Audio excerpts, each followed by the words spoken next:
Godolphin University looked different in September. The banners were new, sharper somehow, with colors that leaned aggressive instead of welcoming. Red where there used to be blue, black trim on everything. Marie Moreau noticed these things because noticing kept her from thinking about what waited inside those buildings. The quad should have been full. First week back always packed the central lawn with returning students comparing summers, new arrivals trying to look like they belonged. Instead, Marie counted maybe 40 people scattered across a space designed for hundreds. They moved in tight clusters, eyes down conversations that died when anyone passed too close. Security checkpoints flanked every entrance. Not the bored campus cops from last year, the ones who waved you through with barely a glance at your ID. These were professionals. Tactical gear earpieces, the kind of still watchfulness that made your skin crawl even when you had nothing to hide. Marie adjusted her backpack and headed toward the main administrative building. 3 weeks since the finale. 3 weeks since everything went to hell and somehow got packaged into an official statement about enhanced security protocols and renewed commitment to student safety. The email had been very clear about mandatory check-ins with academic advisors. Hers was scheduled for 9. She'd read between the lines. They wanted to make sure she was manageable. The security scanner beeped as she stepped through. A guard gestured her forward without making eye contact. Professional disinterest that felt rehearsed. Marie wondered how many of them knew what really happened. How many had read the actual reports instead of the sanitized version Vought fed to the press. The hallways inside were too quiet. Godolphin had always hummed with energy that constant background noise of a place packed with people learning to be more than human. Now her footsteps echoed against polished floors, lonely and exposed. Dean Cypher's office occupied the top floor of the administrative wing. Marie had been here once before, back when she thought this place might actually care about making heroes instead of assets. The waiting area outside his door was empty, except for one other student, a girl Marie didn't recognize, staring at her phone with the intensity of someone trying to disappear into the screen. The door opened. A boy emerged, maybe 19, walking like someone had just explained exactly how small he was. He didn't look at either of them, just kept walking past the elevators toward the stairs, footsteps picking up speed. Marie Moreau. Cypher stood in the doorway. Tall, composed, wearing a smile that belonged on a motivational poster. Everything about him screamed carefully constructed approachability. The kind of warmth that came from media training instead of actual feeling. "Come in, please." His office had changed. The academic clutter was gone, replaced by clean lines and minimal decoration. A single photograph on the desk showed Cypher shaking hands with someone Marie didn't recognize. The wall behind him displayed a framed document, some kind of certificate or commendation, the text too small to read from where she sat. But she caught the year, at the bottom, 1967. Strange. Cypher couldn't be older than 40. Behind him, floor-to-ceiling windows offered a view of the entire campus, a perspective that reminded you exactly who was watching. "Sit. I know this has been a difficult transition for everyone." Marie sat. The chair was comfortable, ergonomic, probably expensive. She kept her hands in her lap and waited. Cypher moved around the desk, with easy confidence settling into his own chair, like a man completely at peace with his authority. There was something about the way he moved, Marie thought. Too practiced. Like someone playing a role they'd rehearsed for decades. He pulled up something on his computer, nodded to himself, then focused on her with the full weight of his attention. For just a second, his eyes looked older than his face. "You've shown remarkable restraint these past few weeks." "That's leadership quality, Marie. The kind of maturity we look for in our most promising students." She didn't respond. Let him fill the silence. "I wanted to check in personally. Make sure you understand the opportunity in front of you." He leaned forward slightly, elbows on the desk, fingers steepled. "What happened last semester was tragic. Mistakes were made. But Godolkin has always been about learning from our failures and building something stronger. Is that what we're calling it now? The words came out before she could stop them. Building something stronger. Cypher's smile never wavered. I understand your frustration. Change is uncomfortable, especially for those who've been through trauma. But the alternative to structure is chaos, Marie. And chaos serves no one. Not even the people you're trying to protect. There it was. The gentle reminder that he knew exactly what she cared about and exactly how to leverage it. Your transcript is impressive. Top-tier potential in every metric that matters. With the right guidance, the right opportunities, you could be exactly the kind of hero this world needs. He paused, and for just a moment, something flickered behind his eyes. Not anger, not concern. Something colder, more distant, like he was looking at her from very far away. Then it was gone, and he was smiling again.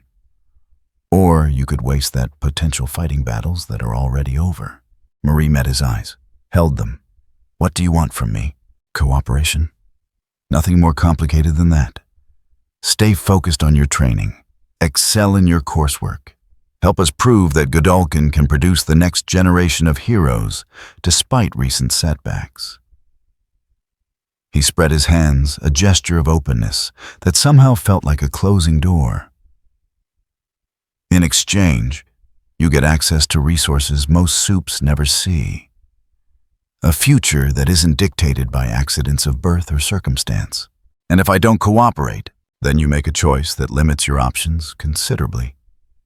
His tone remained pleasant conversational. I'd hate to see that happen. You have so much potential. The meeting lasted another 10 minutes. Cypher outlined the new training protocols, the enhanced monitoring systems, the restructured curriculum designed to produce what he kept calling capable professionals. Every sentence reinforced the same message: comply or be erased. Marie left his office feeling like she'd just been politely threatened by someone who would never have to raise his voice to destroy her. The campus felt smaller as she walked back across the quad. Tighter. Like the walls had moved closer when she wasn't looking. A group of students near the fountain glanced her way, then deliberately looked elsewhere, conversation dying mid-sentence. She was contaminated now. Associated with the wrong kind of questions. Her phone buzzed. Jordan, meeting at the usual spot. 3 p.m. Don't skip. Marie pocketed the device and kept walking.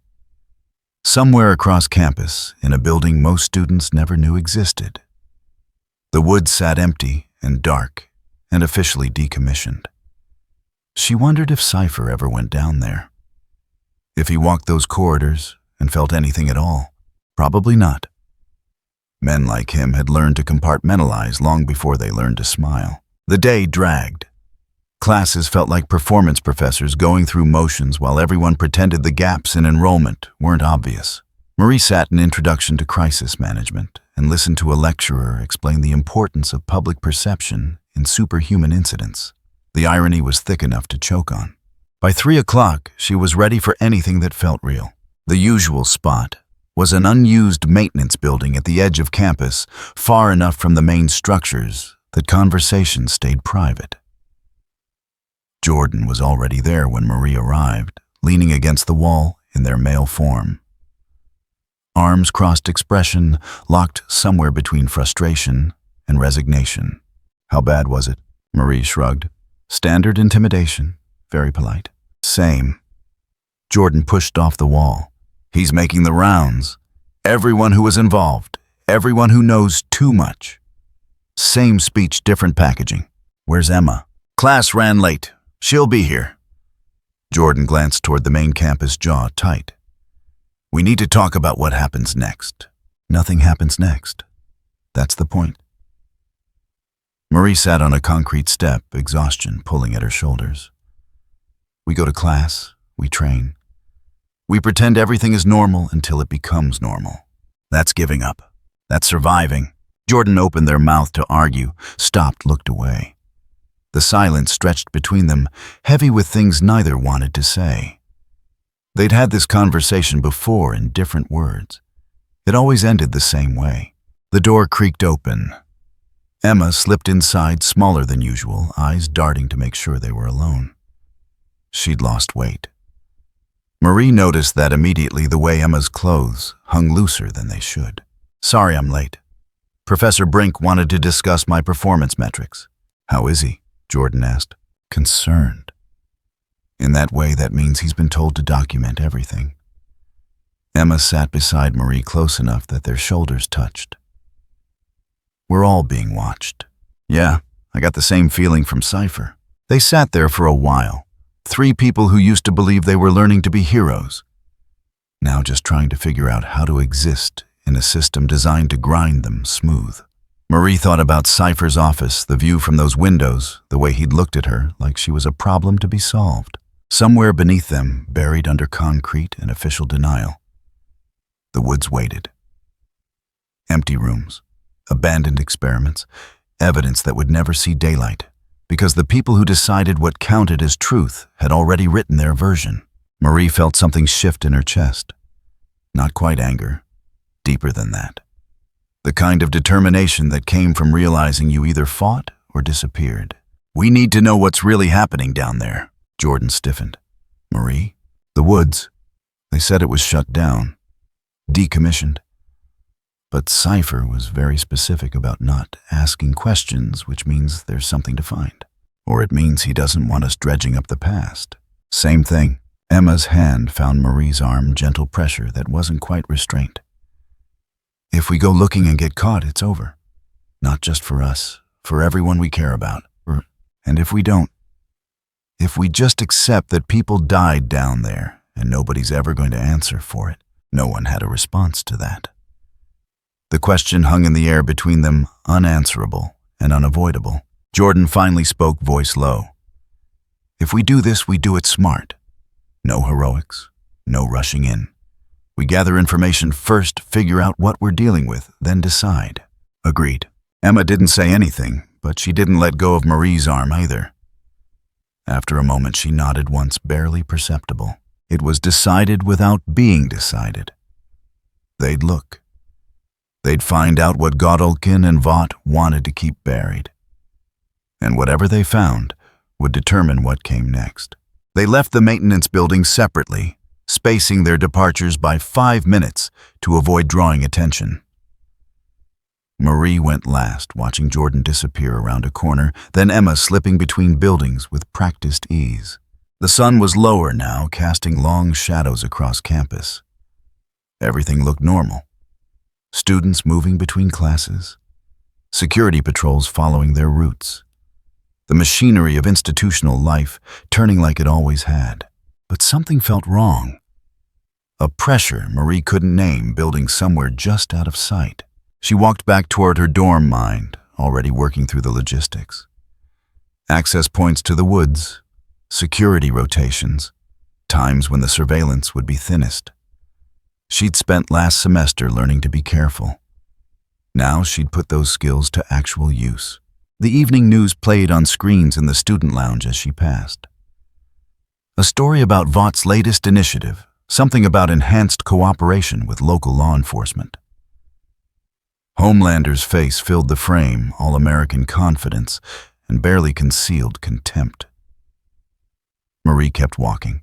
Her room was on the 3rd floor facing the quad. She unlocked the door, stepped inside, and stopped. Someone had been here.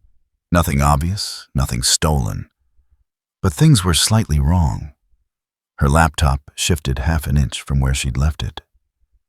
The closet door not quite closed. Small violations that screamed professional search. They were watching. Of course they were watching. Marie sat on her bed and pulled out her phone. No new messages. Nothing that would indicate anyone knew about the afternoon meeting. But that didn't mean they didn't know.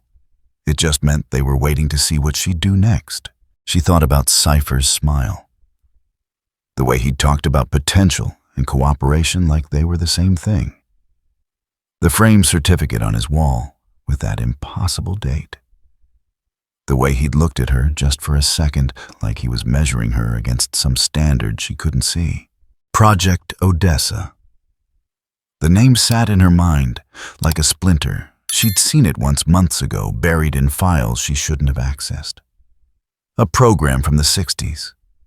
Something about enhanced development. The details had been redacted, but the date matched the certificate in Cypher's office.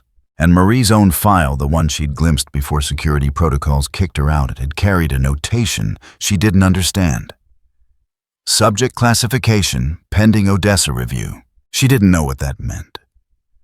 But the coincidence felt too precise to ignore. Outside, night settled over campus. Lights came on across the quad, automated systems following their programming. Everything looked peaceful, controlled, safe. Somewhere beneath all that careful presentation in corridors that officially didn't exist anymore, something was happening. Marie was certain of it. She just had to prove it before anyone else got hurt. She pulled up her laptop, opened a new document, and started making notes. Names, dates, connections she'd noticed but never written down.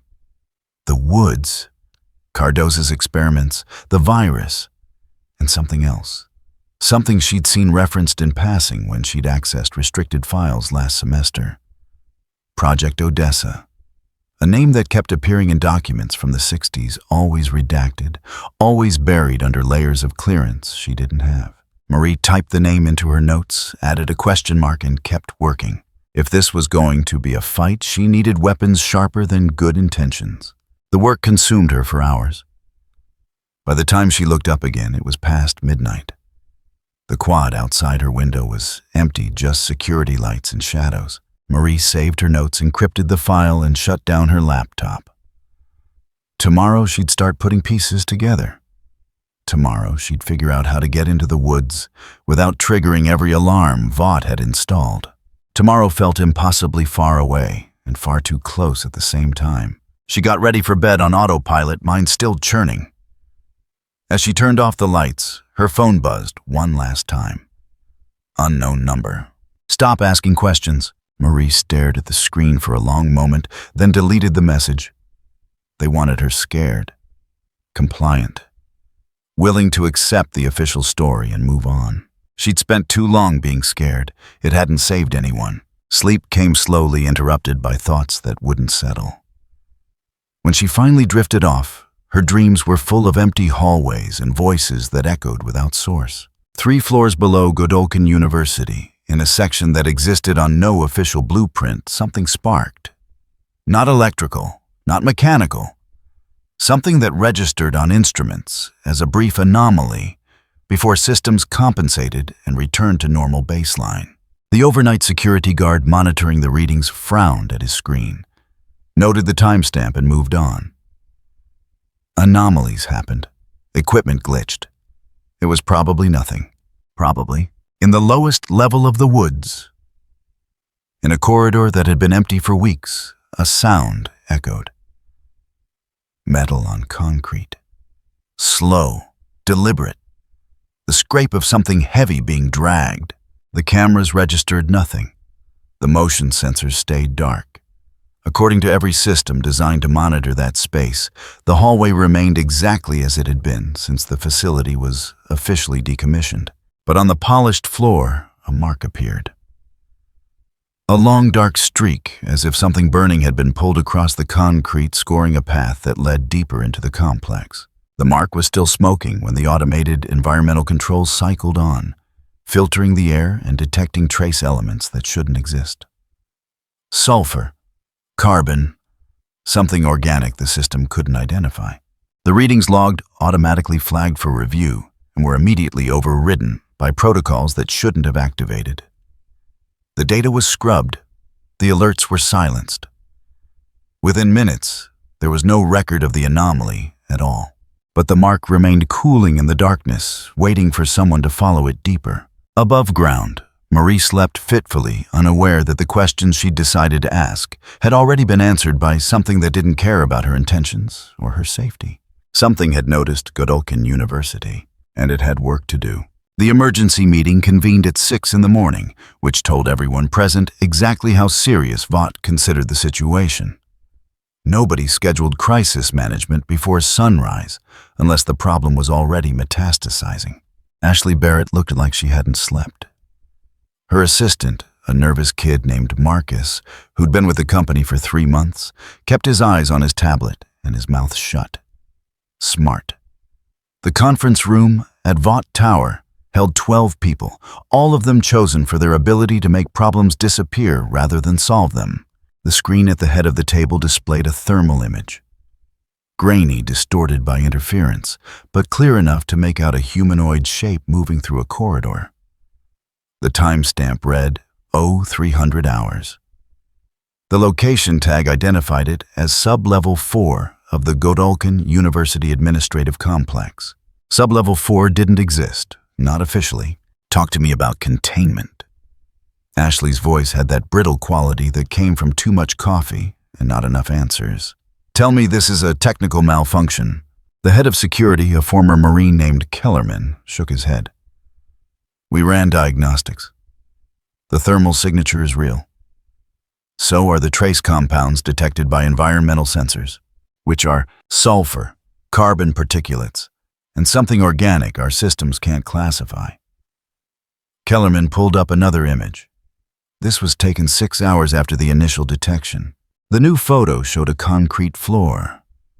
A long dark streak ran across it, wider than a tire track, edges irregular, like something had burned its way through. The concrete around the mark looked scorched, discolored in ways that suggested intense localized heat. Ashley stared at the image for 3 seconds, then turned to the woman sitting to her right. Dr. Reeves, your assessment? Dr. Reeves was Vaught's senior consultant on superhuman physiology, the person they called when powers did things the standard databases couldn't explain. She pulled the image closer on her own tablet, studied it, then looked up with an expression that was professionally blank and deeply concerned at the same time. If this were caused by a soup, we'd see different residue patterns. Compound V metabolization leaves specific markers. This doesn't match any known signature. She swiped to a comparison chart. The heat required to create this kind of scoring would be extreme. We're talking sustained temperatures north of 1500 degrees. Could it be equipment failure? Some kind of industrial accident? The woods has been decommissioned for weeks. All equipment was removed or disabled. There's nothing down there that generates heat. Then what are we looking at? Reeves hesitated. In Vought meetings, hesitation was blood in the water. I don't know. Ashley's jaw tightened. Unacceptable. We need answers, not questions. What about the personnel who were working in that section before shutdown? Kellerman flipped through his notes. Most were reassigned. A few were let go. Standard termination packages with NDAs. Any of them showing unusual behavior, threats, grievances. We're running checks now. So far, nothing flagged. The door opened. A man entered without knocking, tall and composed, wearing a suit that probably cost more than Marcus made in a month. Everyone at the table straightened slightly. Even Ashley's posture shifted, becoming more deferential. Cameron Wells, Executive Vice President of Crisis Management and Public Affairs. When Wells showed up, it meant the problem had reached the level where Homelander might start asking questions. Status. He didn't sit. Just stood at the head of the table, hands behind his back, waiting. Ashley gestured to the screen. Unknown thermal contact in the decommissioned woods facility. 12 hours ago. No identification, no explanation. We're working on containment protocols. Surveillance footage. Corrupted. Whatever caused the thermal signature also disrupted recording equipment. We have gaps in coverage spanning approximately 7 minutes. Wells studied the burn mark image. His face revealed nothing. Has anyone been down there to investigate physically? Security sweep is scheduled for 0900. Move it up. I want eyes on that location within the hour. He turned to Reeves. Doctor, you'll accompany the team. I want real-time analysis of any anomalies. Of course. And Ashley? Wells waited until she met his eyes. This doesn't leave this room. If word gets out that we have an unidentified contact in a facility we claimed was shut down, The narrative becomes very difficult to control. Understood. Good. Brief me when you have something concrete. He left as abruptly as he'd arrived, the door closing with a soft click that somehow felt final. The room exhaled collectively. Marcus's hands were shaking slightly as he took notes. Ashley turned back to the table, her expression hardening into something more familiar. The look of someone preparing to bury bad news under carefully constructed lies. Kellerman, I want that security team equipped for soup-level threats, full tactical loadout. If there's something down there, I want it contained before it becomes a public relations disaster. Yes, ma'am. Reeves, you find out what's causing those readings. I don't care if you have to bring in external consultants. Just keep them under NDA. Already on it. Ashley stood gathering her materials with sharp, efficient movements. We have a press conference scheduled for 11 about the new campus security initiatives. That narrative stays clean. Godolkin is safe. Vought is committed to student welfare.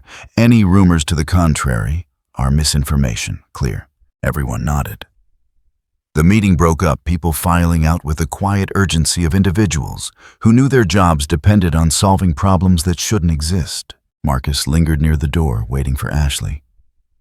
She noticed, waved him over. What? Ma'am, if there is something down there, something we can't identify, shouldn't we consider evacuation protocols for the students? Ashley looked at him like he'd suggested giving Homelander a lie detector test. And tell them what exactly?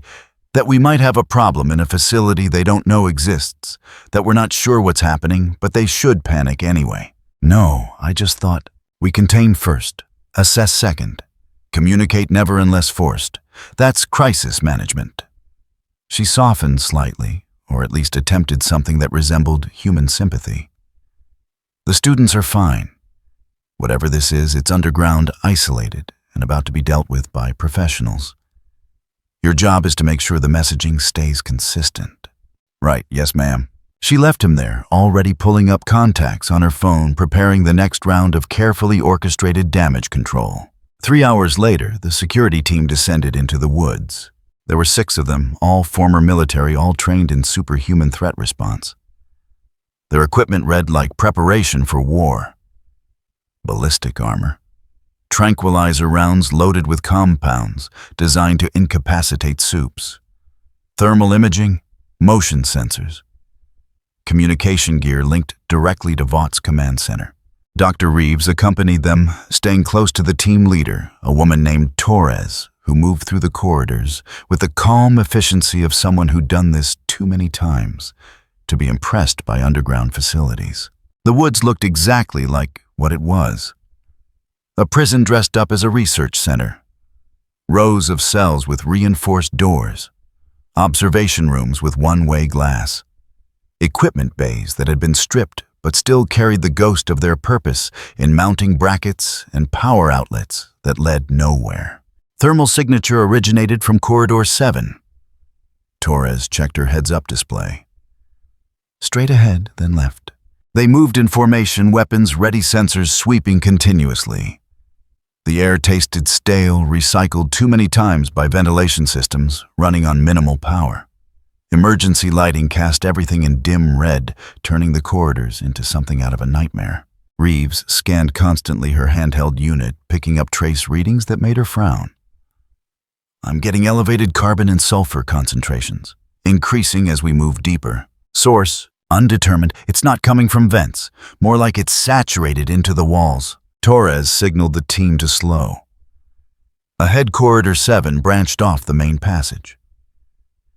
The lighting there had failed entirely, leaving it in near darkness.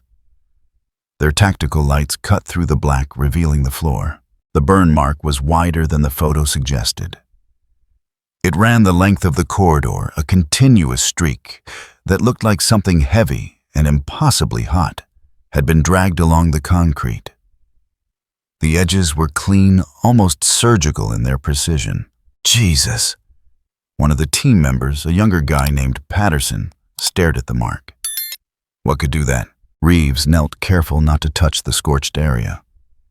She ran her scanner along the edges, watching the readings climb. Temperature residue suggests this was created within the last 24 hours. But there's no corresponding heat damage to the ceiling or walls, just the floor, meaning whatever caused this directed the heat with extreme precision. That's not accidental. That's controlled. Torres moved along the corridor, following the mark. It led to a door at the far end, one of the reinforced observation rooms. The door was closed, locked according to the panel beside it. But the burn mark continued underneath, disappearing into the room beyond. "Patterson, get that door open." Patterson moved forward, pulling out an override key that should have granted access to any door in the facility. He swiped it. The panel beeped once, flashed red, and died. "System's not responding." Manual release. It took both of them to work the emergency mechanism muscles, straining against hydraulics that had been designed to resist superhuman strength. The door finally gave way with a grinding shriek of metal on metal. The room beyond was dark. Torres's light swept across it, revealing sparse furnishings, a desk, a chair, filing cabinets along one wall. And sitting in the chair, perfectly still, was a man, Dr. Raymond Kellerman, former head of medical research for the Woods. One of the people who'd signed off on every experiment Cardosa had run every test subject who'd been brought down here without consent. He'd been let go 3 weeks ago with a severance package and an NDA that would have kept him comfortable for the rest of his life. Now he sat in the darkness, staring at nothing, hands gripping the armrests of the chair with enough force to turn his knuckles white. Torres approached carefully, weapon ready. "Dr. Kellerman." No response. His eyes didn't track her movement, didn't blink, just stared straight ahead at something none of them could see. "Sir, can you hear me?" Reeves moved closer. Scanner forgotten. She reached out, touched his neck, checking for a pulse. It was there. Strong, regular. But something was wrong. His skin was cold despite the climate control. He's in shock. From what? I don't know. There's no visible trauma, no sign of injury. Torres holstered her weapon and tried again. "Dr. Kellerman, you need to respond. Can you tell us what happened?" For the first time, his eyes shifted, focused on her. And when he spoke, his voice was barely above a whisper, cracked and hollow, like something essential had been scraped out of him. "I saw it." "Saw what?" "Everything." His hands started trembling. Every single thing, all of them. The children, the tests, the ones who didn't make it. The ones we told ourselves were acceptable losses. Tears started streaming down his face, but his expression didn't change. I felt what they felt. All of it. Every moment. Torres glanced at Reeves. The doctor looked pale. "Dr. Kellerman, did someone attack you? Did you see who did this?" It looked at me. His voice broke. And I couldn't lie anymore. Couldn't hide. It made me see. "What made you see?" But Kellerman had stopped responding again. He sat there, shaking, tears running silently down his face, trapped in some private hell the security team couldn't reach. Reeves ran her scanner over him. Vitals were normal. Brain activity showed unusual patterns in the frontal lobe and limbic system, but nothing that explained the catatonia. "We need to get him to medical. Now," Torres called it in. "Command, we have a situation. One civilian apparent psychological trauma, no visible cause. Requesting immediate medevac." Ashley's voice came back sharp and immediate. "What do you mean, psychological trauma?" "He's responsive but not coherent. Talking about seeing things, feeling things. Dr. Reeves recommends immediate psychiatric evaluation." There was a pause. Then, "Bring him up, quietly. I want him in a private facility, not general medical. And someone find out how he got down there." "Copy that." It took 3 of them to get Kellerman moving. He walked when prompted, but without any real awareness, like a puppet being pulled along. They guided him back through the corridors, past the burn mark that seemed darker now in the tactical lights. Patterson stayed behind to document the scene. He photographed everything, the mark, the room, the chair where they'd found Kellerman. His camera flash strobed through the darkness, creating brief snapshots of a place that Vought had claimed no longer mattered. When he checked the images, later uploading them to secure servers, he'd noticed something in the background of one shot, just barely visible in the shadows beyond the door. A reflection, maybe, or a trick of the flash. Something that looked like fire. By the time the team reached the surface, Kellerman had stopped responding entirely. They loaded him into an unmarked medical transport. Reeves climbing in beside him, still running scans that refused to make sense. Ashley was waiting at the command center when Torres delivered her report. She listened without interrupting, face carefully neutral, taking mental notes of everything that would need to be buried, revised, or explained away. Your assessment? Torres chose her words carefully. Unknown contact remains unidentified. Dr. Kellerman's condition suggests psychological attack. But there's no precedent for this kind of effect. Whatever happened down there, it wasn't random. Meaning he was targeted. Specifically, someone wanted him to break. Ashley processed that. Theories, another soup. Someone with mental powers, maybe a grudge against the Woods personnel. Can we track them? Not from what we found. The burn mark is our only physical evidence, and it doesn't match any known soup signature. Then we assume threat level remains active. Ashley pulled up internal communications. I want full surveillance on every person who worked in the Woods. Anyone who had access, anyone who might have motivation. And I want that facility sealed. Nothing in, nothing out, until we know what we're dealing with. Yes, ma'am. Torres left. Ashley sat alone in the command center, surrounded by screens showing security feeds from Godolkin's campus. Students moving between classes, security patrols following their routes. Everything looked normal. But underneath, in corridors that didn't exist on any public blueprint, something had moved. Something had found Raymond Kellerman and broken him without laying a finger on his body. Ashley pulled up Kellerman's file, scrolled through his work history, the experiments he'd authorized, the test subjects who'd suffered under his supervision, the meticulous documentation of procedures that would have been called torture in any context that mattered. She closed the file and started drafting the internal memo. Unknown soup contact. Preliminary investigation ongoing. Threat assessment pending. All personnel advised to maintain operational security. The words came easily. She'd written variations of this message dozens of times. Vaught's institutional memory was built on incidents that never officially happened, managed by people who knew when to look the other way. Her phone buzzed. Cameron Wells. We have a problem. Ashley's stomach dropped. Sir, Kellerman's talking. Medical staff are hearing things they shouldn't. References to specific experiments, names of test subjects, details about Woods' operations.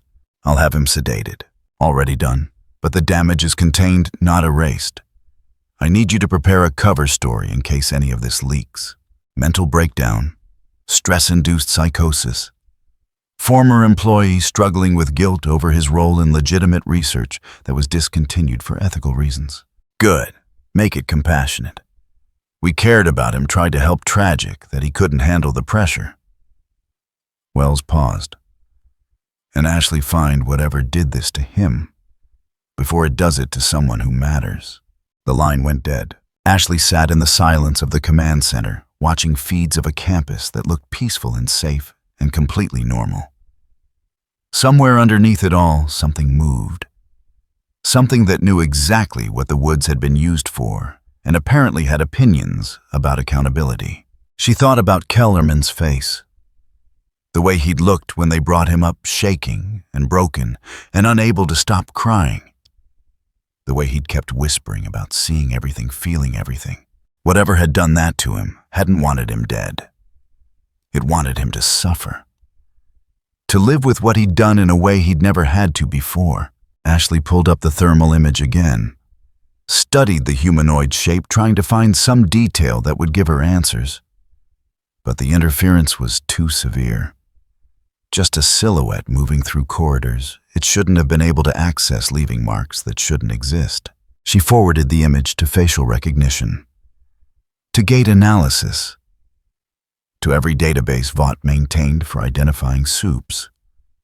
Then, she started writing the press release for the 11 o'clock conference. Godolphin University remained committed to student safety. Recent security enhancements demonstrated Vaught's dedication to maintaining the highest standards of care. Any rumors suggesting otherwise were misinformation spread by individuals opposed to superhuman education.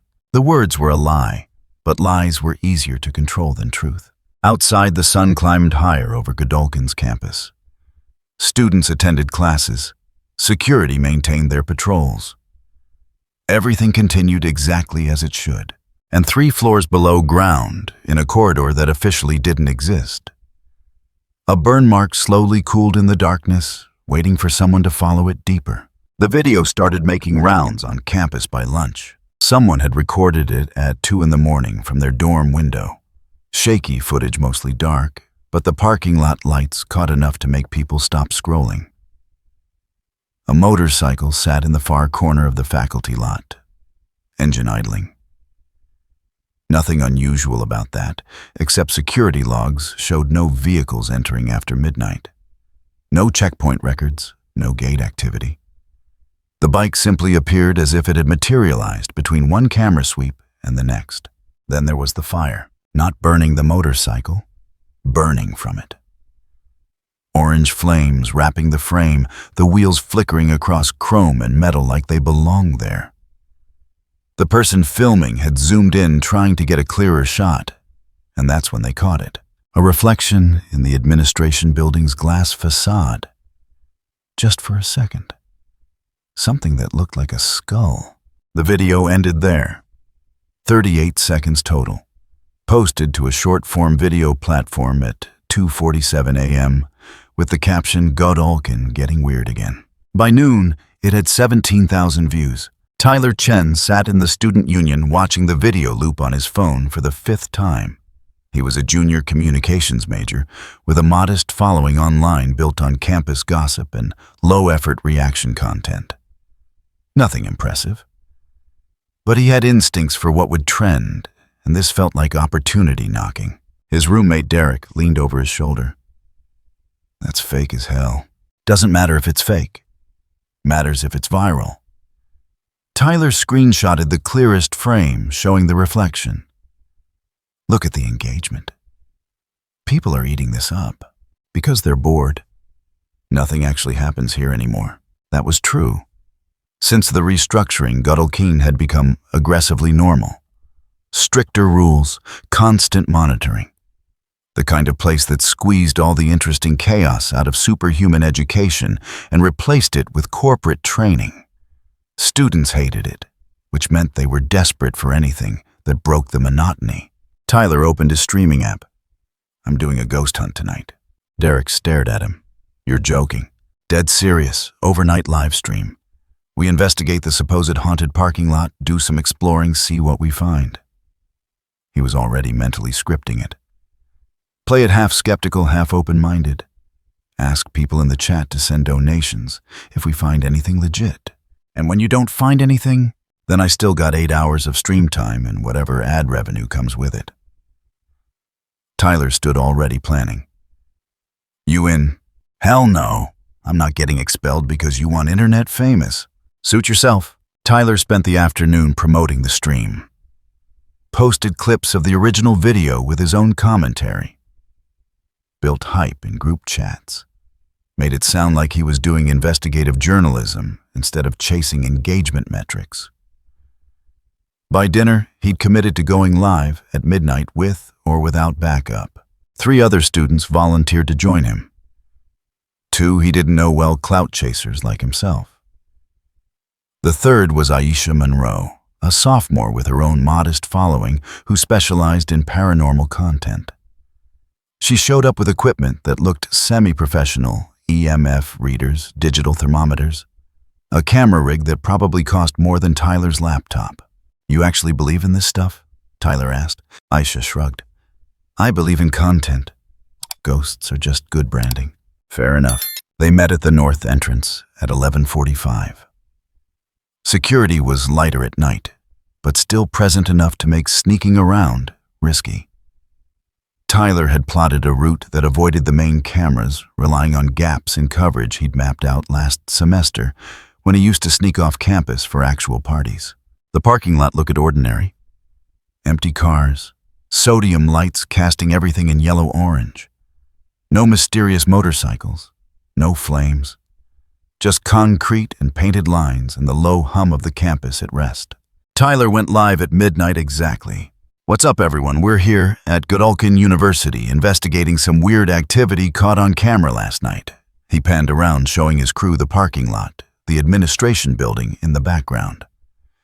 We've got about 200 people watching already. That's insane. Drop a like if you think we're going to find something real. The chat scrolled faster than he could read. Mix of skeptics, believers, and people just along for the ride. Donations started trickling in immediately. $5 here, $10 there. Tyler felt the familiar rush of validation. So the original video showed what looked like a burning motorcycle right about. He walked to the spot where the bike had been in the footage. Here, Aisha's gonna do some readings, see if anything's weird. Aisha pulled out her EMF reader, waving it slowly. The device chirped occasionally, baseline electromagnetic fluctuation from campus wiring. Nothing unusual. She moved to the thermometer, checked ambient temperature. Normal. Switched to a different meter that Tyler didn't recognize. Getting some odd traces, she said, playing to the camera. Not sure what this is reading. Like what? Chemical residue. Could be nothing. Could be something burned here recently. Tyler zoomed in on a faint discoloration on the concrete. Look at this chat. You see that looks like scorch marks. They were barely visible, probably from someone doing burnouts months ago. But the camera made them look ominous, especially with Tyler's narration building mystery. The stream went on. They circled the parking lot, checked behind dumpsters, made their way toward the administration building. Chat count climbed past 500. Donations kept flowing. Tyler was already calculating total revenue. Then Aisha stopped. What? Tyler turned to the camera on her. She was staring at her chemical sensor, frowning. This doesn't make sense. What doesn't? I'm picking up sulfur, a lot of it. And it's getting stronger toward the building. Tyler's heart rate picked up. Not because he believed in ghosts, because this was perfect content. Can you trace it? Maybe. They followed Aisha's readings, moving closer to the administration building. The sensor's alert tone increased in frequency, beeping steadily now instead of occasional chirps. Other students watching from dorm windows probably thought they were insane. But the chat was going wild. The trail led to a service entrance on the building's east side. Maintenance access usually locked. But when Tyler tried the handle, it opened. Oh shit. He looked at the camera at his crew.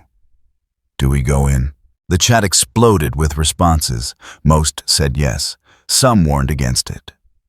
Tyler hesitated, weighing risk versus reward. Getting caught could mean expulsion. But the viewer count just hit 800. We're doing it. Quick look, just the hallway, then we bounce. The service entrance led to a corridor used by janitorial staff. Dim emergency lighting, concrete walls. Aisha's sensor went crazy, beeping constantly, now the sulfur reading climbing into ranges that made her check the device to make sure it wasn't malfunctioning. This is insane, she whispered. Something definitely burned in here. Tyler filmed everything, narrating in hushed tones that made it feel illicit and dangerous. They moved deeper into the hallway, following the sensor's increasingly frantic alerts. The corridor ended at a stairwell, going down. Guys, I don't know about this. One of the other students, Marcus, looked genuinely nervous. We're already trespassing. If we go down there and get caught, then we don't get caught. Tyler was committed now. The adrenaline the climbing viewer numbers the sense that he was on the edge of something that could actually blow up his channel.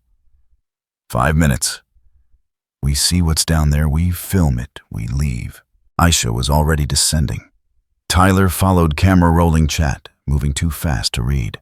The stairwell went down 2 flights before ending at a heavy security door. This one had a card reader. Locked. Definitely off limits. But the door was cracked open. Just slightly. Like someone had left in a hurry and hadn't closed it completely. Okay, this is actually creepy. Tyler pushed the door open wider. The camera struggled with the darkness beyond. Just a hallway stretching into black. Aisha's sensor was screaming now. Whatever burned it happened down here. They stepped through. The hallway looked institutional. Tiles on the walls. Fluorescent fixtures, most of them dead. Doors lining both sides, numbered with no obvious logic. Tyler's phone signal died immediately. No Wi-Fi. The stream froze mid-frame, buffering endlessly as the connection failed. "We're losing it," Marcus said. "Just a little further." Tyler turned on his phone's flashlight, combining it with Aisha's equipment lights. The beams cut through darkness that felt heavier than it should, like the air itself was pressing down. That's when they found it. The burn mark ran across the floor, wide and dark, impossible to miss. It extended the length of the corridor, continuing around a corner into deeper darkness.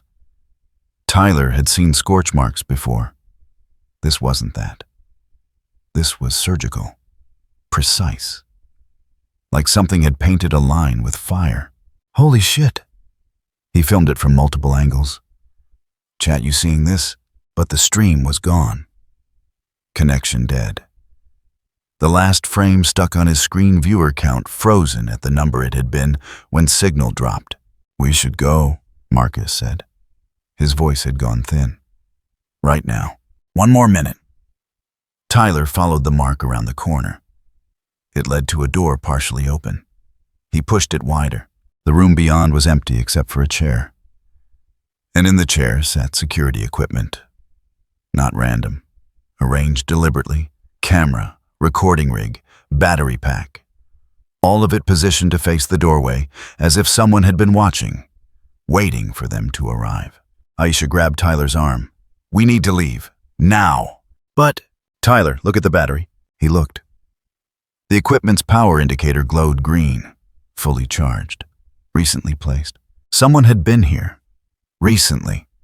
And they'd left this as a message. The lights in the hallway flickered. They ran. No discussion, no debate. Just pure panic driving them back the way they came through the corridor, up the stairwell, past the service entrance. They didn't stop until they were outside, gasping in the cold air, hands shaking from adrenaline. Tyler checked his phone. Signal back. The stream had disconnected completely. Everything after they'd entered the stairwell was lost, never recorded. "Did you save any of it?" Aisha asked. "I don't know." He pulled up his streaming app, checking the archive. The footage cut off right when they entered the building. Everything underground was gone. "Perfect." Marcus laughed, but it sounded wrong. "We risked expulsion for nothing." But that wasn't quite true.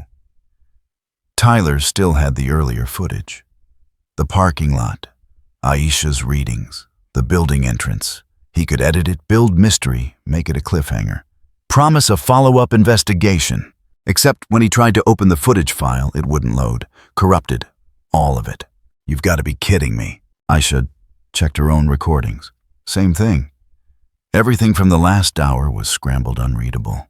They stood there, in the parking lot, 4 students who'd gone looking for viral content and found something that actively didn't want to be filmed. Tyler posted a text update to his followers before going offline. "Technical difficulties. We'll explain tomorrow."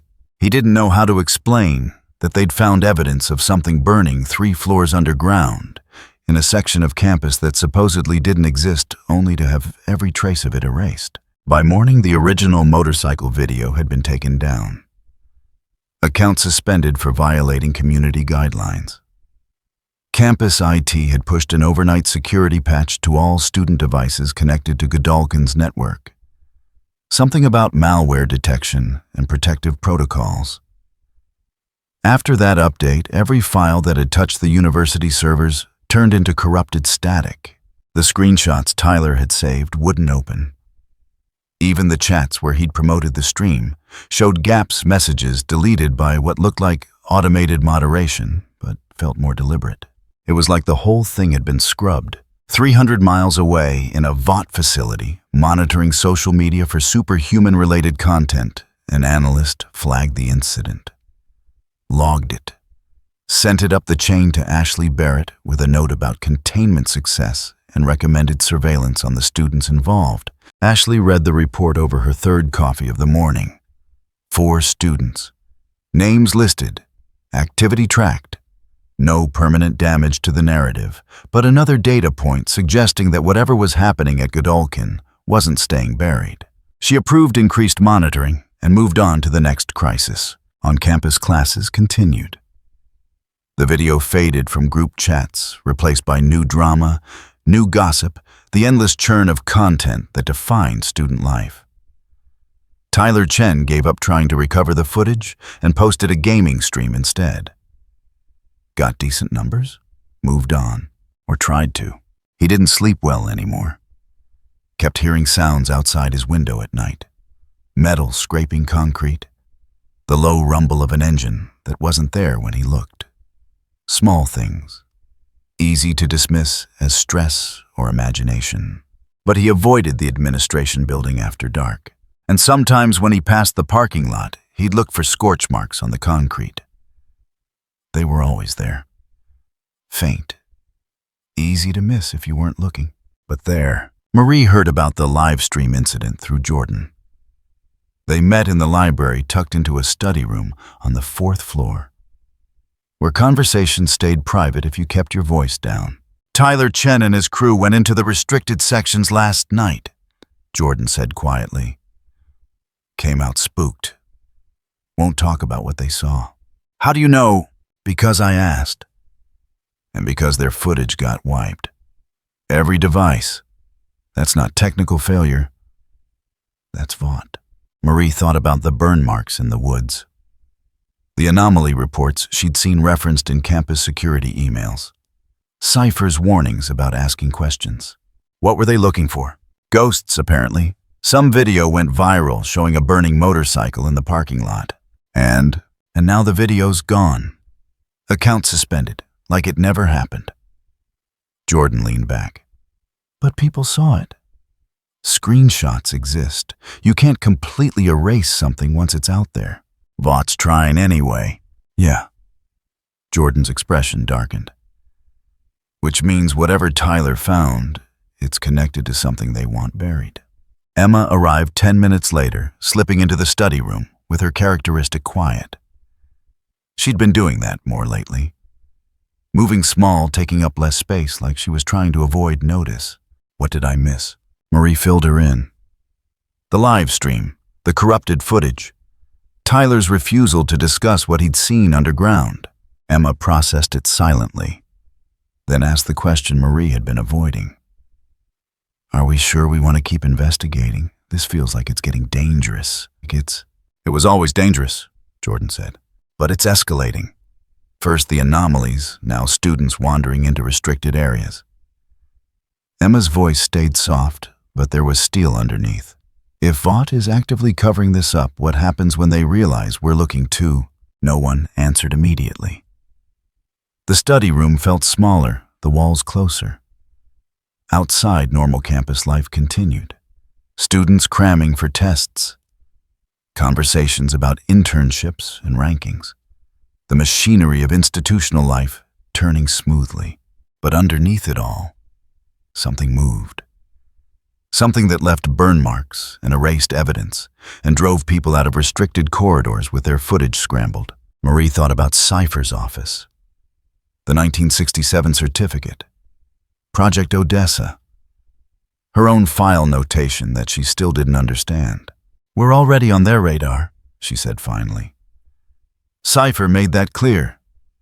We either dig until we find something that matters, or we spend the rest of our time here, waiting for them to decide we're too much trouble. So we keep going. We keep going, but smarter. No rushing in. We use what Tyler found, figure out where those burn marks lead. Jordan nodded slowly. Emma looked uncertain, but didn't object. They left separately, timing their departures to avoid drawing attention. Marie took the long way back to her dorm, cutting through the quad where Cypher's 11 o'clock press conference was wrapping up. He stood at a podium surrounded by campus security, talking about safety initiatives and Vaught's commitment to student welfare. His voice carried across the quad, warm and reassuring, every word carefully chosen to project strength without aggression.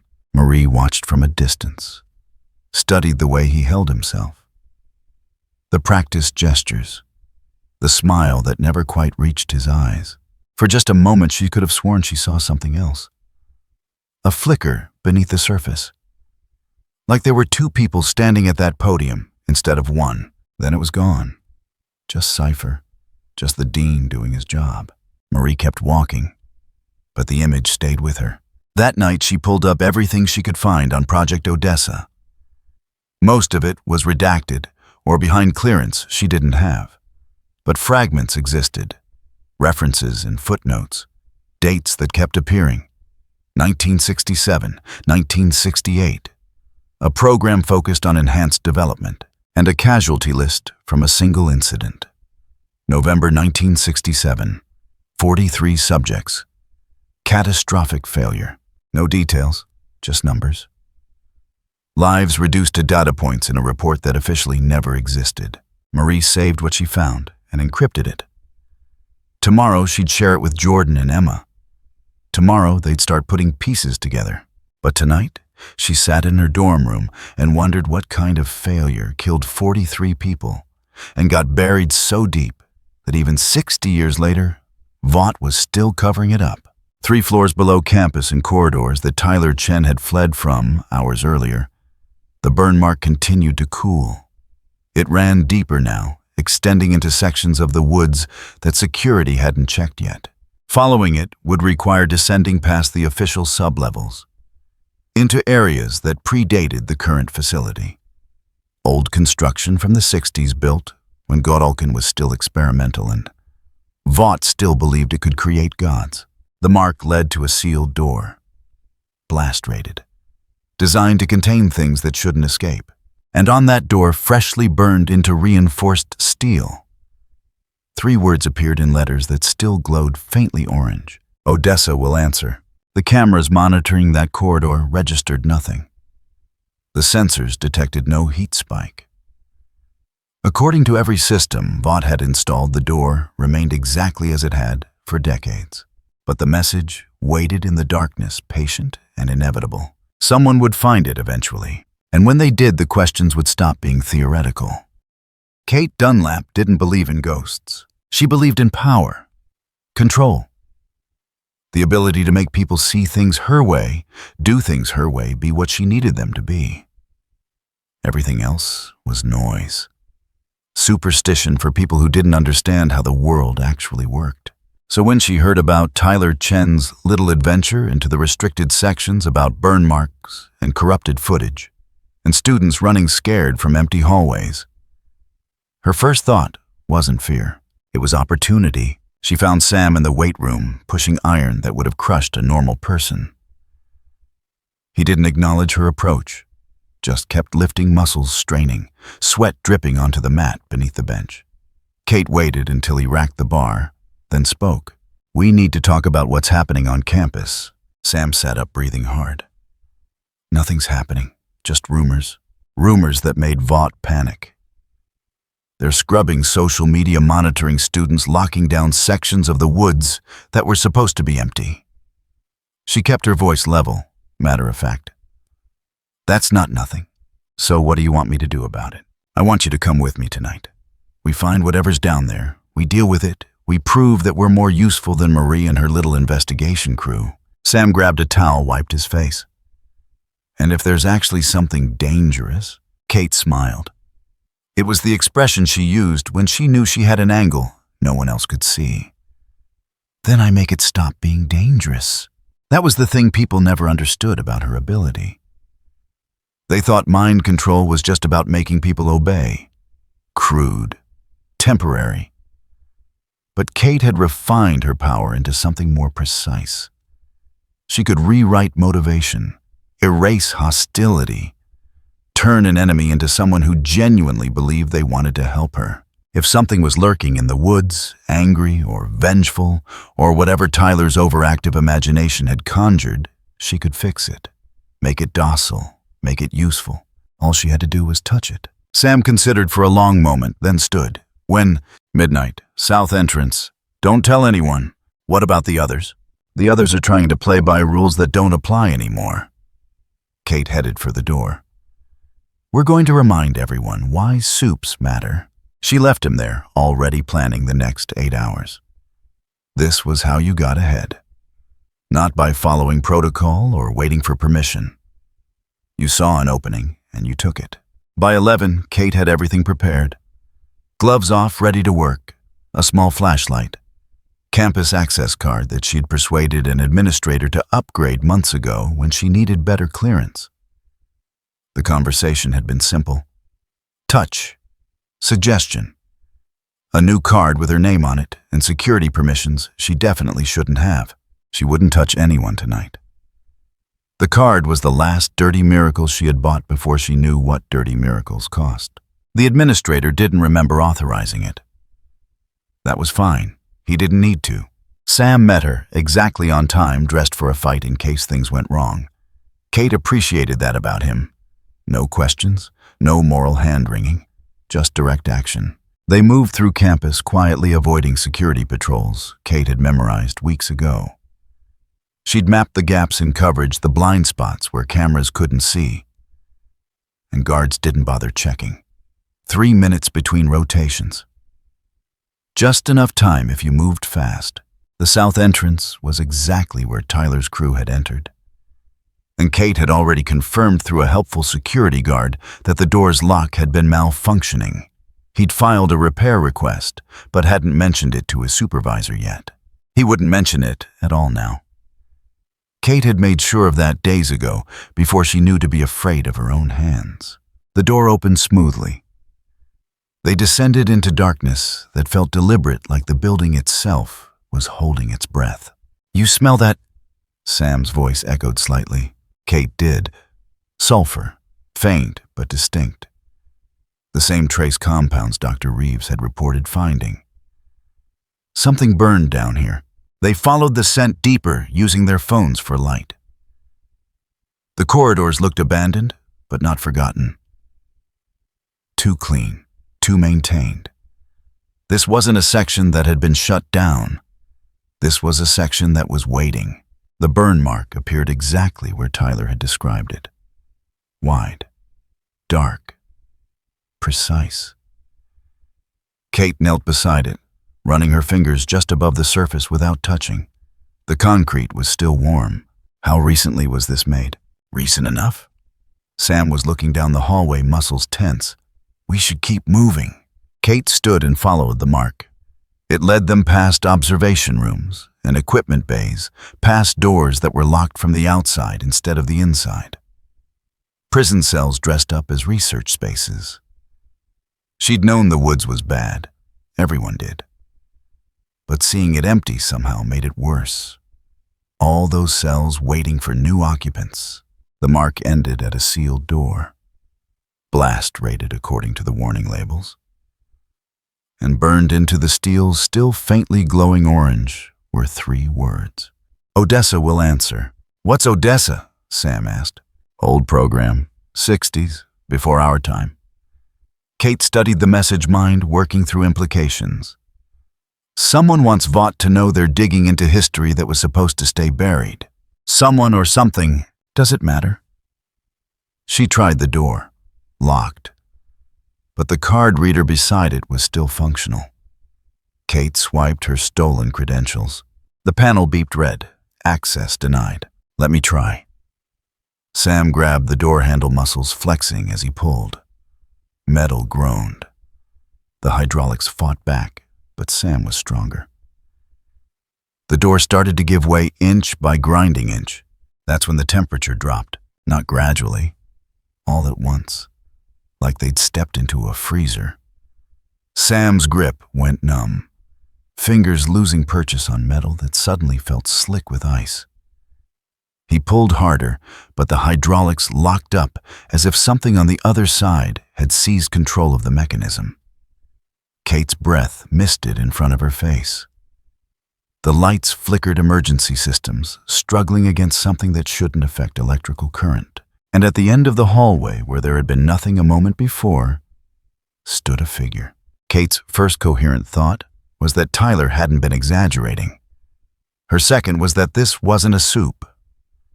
Soups had presence, sure, but they were still people underneath. Still biological. Still bound by physical laws, even when they broke them. This was something else. The figure didn't move, didn't speak, just stood there, heat shimmer distorting the air around it, despite the cold light bending wrong in ways that made Kate's eyes hurt. Sam stepped forward, fists clenched. "Who the hell are you?" No response. The figure remained motionless, watching. Kate's survival instinct screamed at her to run. But running meant admitting she'd found something she couldn't control, and that wasn't acceptable. She was Kate Dunlap. She bent people to her will. She made impossible situations work in her favor. This was just another problem that needed solving. "Sam, back off." "What? I've got this." Kate pulled off her right glove, bare hand ready. "Just give me a clear approach." She started walking toward the figure. Each step felt like pushing through resistance air that had gone thick and heavy. The sulfur smell intensified. Heat and cold warred across her skin, impossible physics that made no sense. When she was close enough to touch, the figure finally moved. It turned its head. And Kate saw what Tyler's camera had tried to capture, but failed. Not a face. A skull. Fire where eyes should be, bone that looked ancient and new at the same time. Fear spiked through her, pure and primal. But fear was just another emotion to control, another weakness to suppress. She'd been afraid before. She'd learned to use it. Kate reached out. Her fingers brushed leather, heat radiating through it. Contact made, and the world exploded. Not physically. She was still standing in the hallway, still breathing, still intact.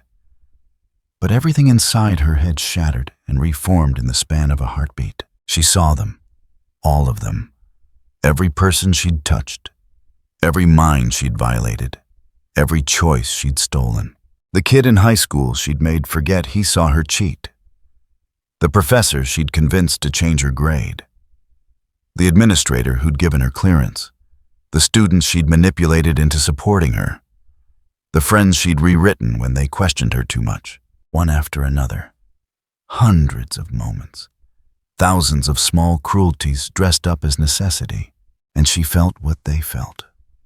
The confusion, the sense of something missing, the wrongness of having your thoughts twisted without consent, the violation of realizing later that your own mind had betrayed you. Kate tried to pull back, couldn't. Her hand was locked in place, frozen by contact that burned like ice. More memories surfaced. Last semester. The chaos. She'd touched so many people, made them see things her way, made them fight for a cause she believed in, made them hurt each other because she'd decided it was necessary. The fear in their eyes when they realized what she'd done, the trust she'd broken, the lives she'd altered without permission because she'd convinced herself she knew better. And underneath all of it, a question she'd never let herself ask. What gave her the right? The answer came back immediate and merciless. Nothing. Nothing gave her the right. She'd just taken it because she could. Kate heard herself screaming, distantly, like it was happening to someone else. She felt tears on her face, felt her knees hit concrete, felt the contact break as she collapsed. The figure stood over her, silent, watching with eyes that weren't eyes, seeing everything she'd tried so hard not to see about herself. Then it spoke. Just one word. Voice like stone grinding against stone. Guilty, and it was gone. No fade, no retreat. Just absent like it had never been there at all, except for the smell. Sulfur and something else, something burnt and ancient clinging to Kate's clothes. And on the concrete where it had stood, a new mark. Chain links burned into the floor, still smoking faintly. Sam was beside her instantly, hands hovering, not sure what to do. Kate, what happened? She couldn't answer, couldn't form words. Her mind was still reeling from the rebound from experiencing hundreds of violations through the victim's eyes. From understanding, really understanding what she'd been doing to people. We need to go, now. Sam tried to pull her up. She made it to her feet but couldn't walk straight. He ended up half carrying her back through the corridors past the burn mark up the stairs. They emerged into night air that felt impossibly clean after the sulfur-choked darkness below. Kate gulped it down, hands shaking, mind still fragmenting. Sam got her to a bench near the quad, made her sit, asked questions she couldn't answer. What happened? What did she see? Was she hurt? It took 10 minutes before she could form words. Even then, her voice came out broken. It showed me everything. Sam waited, didn't push, just sat there patient in the way only he could be when things went wrong. Everyone I've touched, Kate continued. What I did to them, what it felt like from their side. She looked at her hands, bare, vulnerable. I thought I was helping, making things better, but I was just taking, stealing over and over. Sam was quiet for a long time. Then, what was it? I don't know. Kate wrapped her arms around herself. But it wasn't a soup. Wasn't anything I've ever felt before. Did it hurt you? No. That was the worst part. It just made me see. Made me feel what I've done, and I can't, her voice cracked. I can't unsee it. They sat there as campus slept around them. Eventually, Sam called someone to come get Kate, take her back to her dorm. She went without argument, mind still processing the cascade of perspectives she'd never wanted. In her room alone, Kate stared at her hands. The same hands she'd used to control hundreds of people. The same hands that had felt so powerful hours ago. Now they just felt dirty. She thought about everyone she'd touched. Everyone she'd changed. Some of them were walking around campus right now, going about their lives with holes in their memories they couldn't explain. Decisions they'd made that didn't feel quite right. All because she'd decided she knew better than they did. The certainty she'd built her entire identity on was cracking. Not broken. Not yet. But fractured. And through those cracks, doubt seeped in like poison. What if she'd been wrong about everything? About what she deserved, about what gave her the right to use people like tools? Kate pulled her knees to her chest and tried to remember the last time she'd questioned herself. Really questioned? Not the performance of self-reflection she sometimes did for appearances. Actual doubt. She couldn't remember. She'd been so sure, so certain that her power meant she was supposed to use it. That strength gave her permission. But that thing in the hallway hadn't been impressed by her strength, hadn't cared about her justifications. It had just shown her the truth and left her to deal with it. And the truth was ugly. Her phone buzzed. Sam, you okay? Kate stared at the message. 2 words. Simple question. She could lie, say yes, pretend the encounter hadn't shaken her foundation. But lying suddenly felt exhausting. Not really. 3 bubbles appeared. Disappeared, appeared again. Finally, want me to come back. Number? Need to think. The bubbles stopped. Sam wasn't good at emotional support anyway. He'd just stand there awkward and concerned, not knowing what to say. Better to be alone. Better to... Kate set the phone aside and looked at her reflection in the dark window. Same face, same hair, same features that had made people trust her even as she violated that trust. The face looked different now, harder, older. Or maybe she was just seeing it clearly for the first time. Sleep didn't come. She lay awake, mind replaying the cascade of memories. Faces she'd barely registered in the moment, now vivid and accusing. People she'd used and forgotten. People whose lives she'd altered for convenience.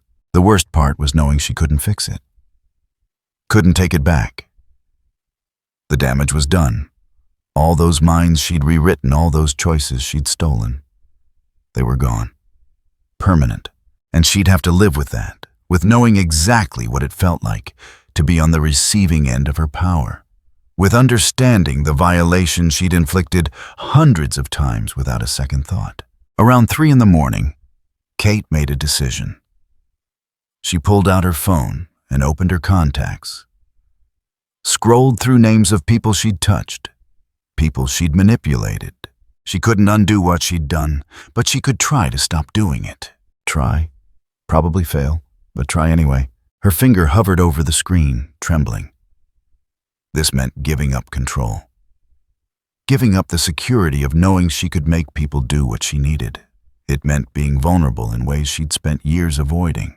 The first rule would be simple: no touching unless survival depended on it. No convenience, no shortcuts, no rewriting people because it made life easier. She'd break that rule eventually. She knew herself well enough to admit that. But maybe breaking it would hurt now. Maybe the memory of what she'd felt in that hallway would make her hesitate. But the alternative was becoming exactly what that thing in the hallway had shown her. A predator. A thief. Someone who took and called it strength. Kate closed the contacts without making any calls. Not yet. She needed to think more. Figure out what stopping actually looked like. But the decision was made. No more touching people to control them. No more rewriting minds because it was convenient. The certainty of that decision felt strange. Foreign. Like wearing someone else's skin. But it also felt like the first honest thing she'd done in years. Morning came, eventually. Campus woke up around her. Students heading to breakfast. Security patrols changing shifts. The machinery of institutional life continuing like nothing had changed. But something had changed. Kate could feel it in the way she moved through the world now. More careful. More aware. Like she'd been walking around half blind and suddenly could see. She found Sam in the dining hall. He looked up when she approached, expression guarded. "You look like hell." "Feel like it too." Kate sat across from him, hands wrapped around a coffee she didn't remember getting. "We need to talk about what happened." Through the window behind Sam, she could see Cypher crossing the quad, walking with that practiced confidence she'd always envied. But now, after last night, after experiencing what it felt like to have someone else controlling her perceptions, she saw something different. The way he moved looked rehearsed, not natural. Like someone following choreography they'd memorized decades ago. For just a second, his smile looked like a mask being worn from the inside. Then he was gone, disappeared into the administration building, and Kate wasn't sure what she'd actually seen. Okay, that thing, whatever it was. It's not just burning marks and scaring students. She met his eyes. It's targeting people, specifically, for specific reasons. Sam understood without her spelling it out. Kellerman, the catatonic former administrator. The timing wasn't coincidence. "So what do we do?" "I don't know yet." Kate took a sip of coffee. Bitter. Grounding. "But I'm not going back down there, and I'm not trying to control it. Whatever that thing is, it's not something that can be controlled." Sam absorbed that. "You're scared." "Yes." The admission felt strange, honest. "I'm scared. And I think anyone with half a brain should be too." They sat in silence for a while. Around them, campus continued. Normal conversations, normal concerns. People who didn't know something was moving beneath their feet. Something that couldn't be manipulated or managed or made safe. Kate thought about the message burned into the door. Odessa will answer.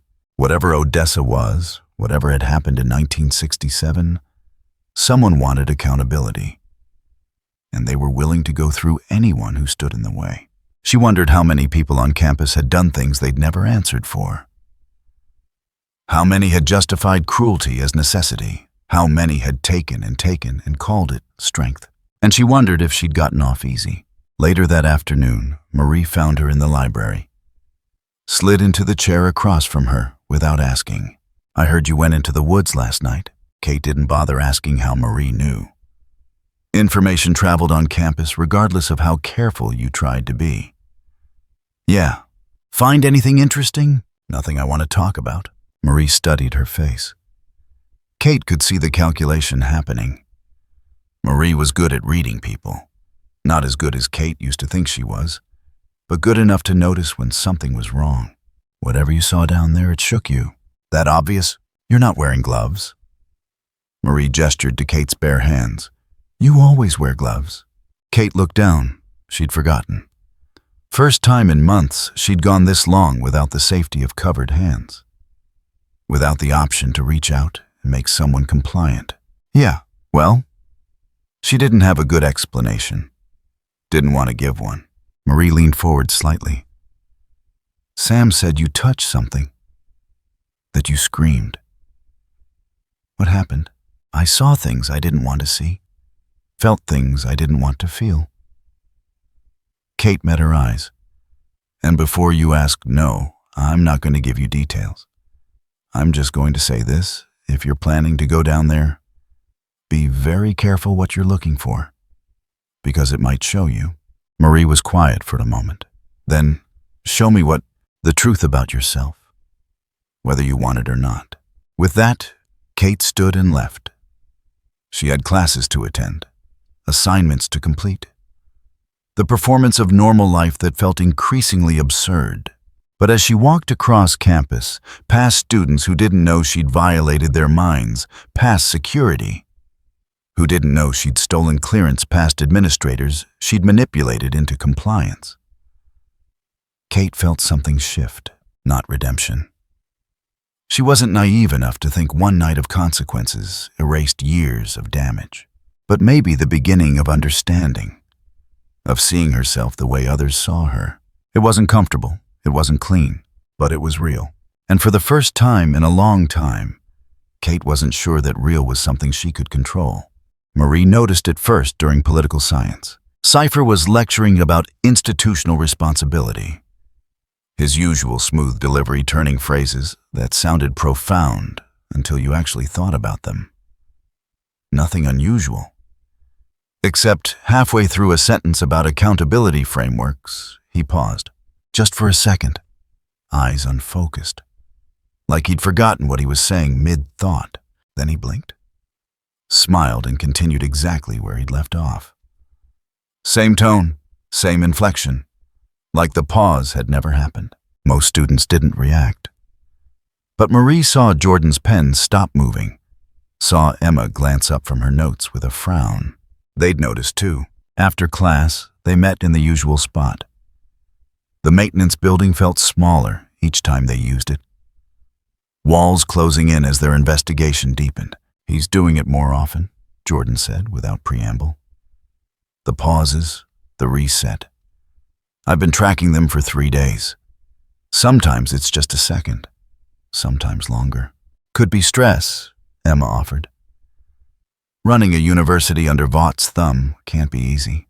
Or it's something else." Marie pulled out her laptop, opened the encrypted file where she'd been collecting evidence. "I've been going through old faculty records. Cypher's official hire date is 2019. But I found an email chain from 2018 referencing him as if he'd already been working here for years." Jordan leaned closer. "Clerical error? Maybe. Except the email is from Richard Brink before he died. And he mentioned Cypher attending a meeting about Project Odessa. The name hung in the air between them. Odessa again," Emma said quietly. "It keeps coming up, because it's connected to everything."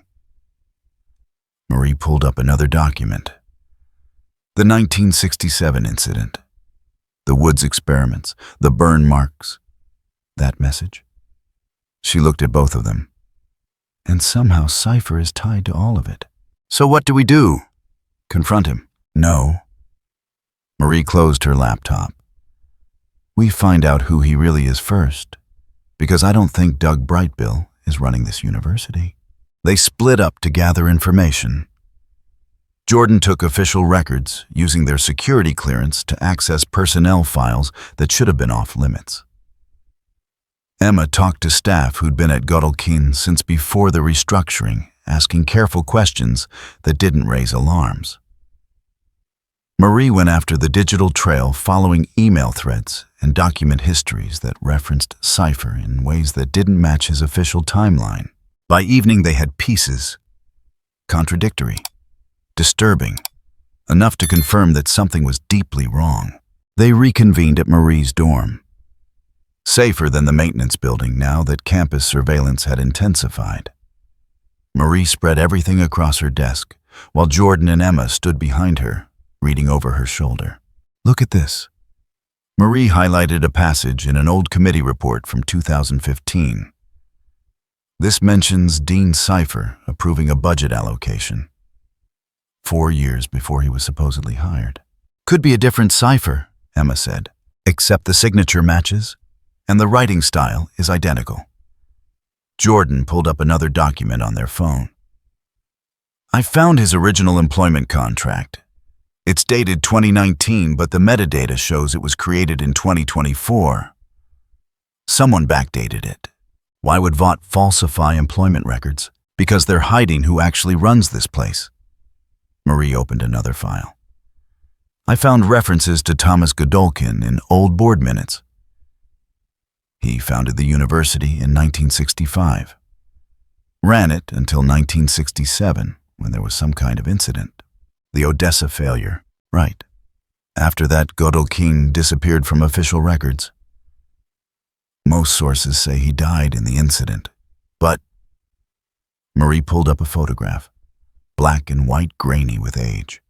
A man in his 40s standing in front of the administration building. The caption read, Thomas Godolkin, 1966. Emma gasped. The face was older in the photo. Different era, different styling.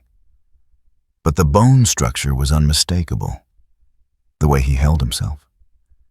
The expression that looked confident and cold at the same time. That's Cypher, Jordan said. That's impossible. Godolkin would be in his 90s now. Cypher's barely 40, unless he's not. Marie zoomed in on the photo. Unless Thomas Godolkin didn't die in 1967, unless he survived, and unless he's been running this university ever since through different identities.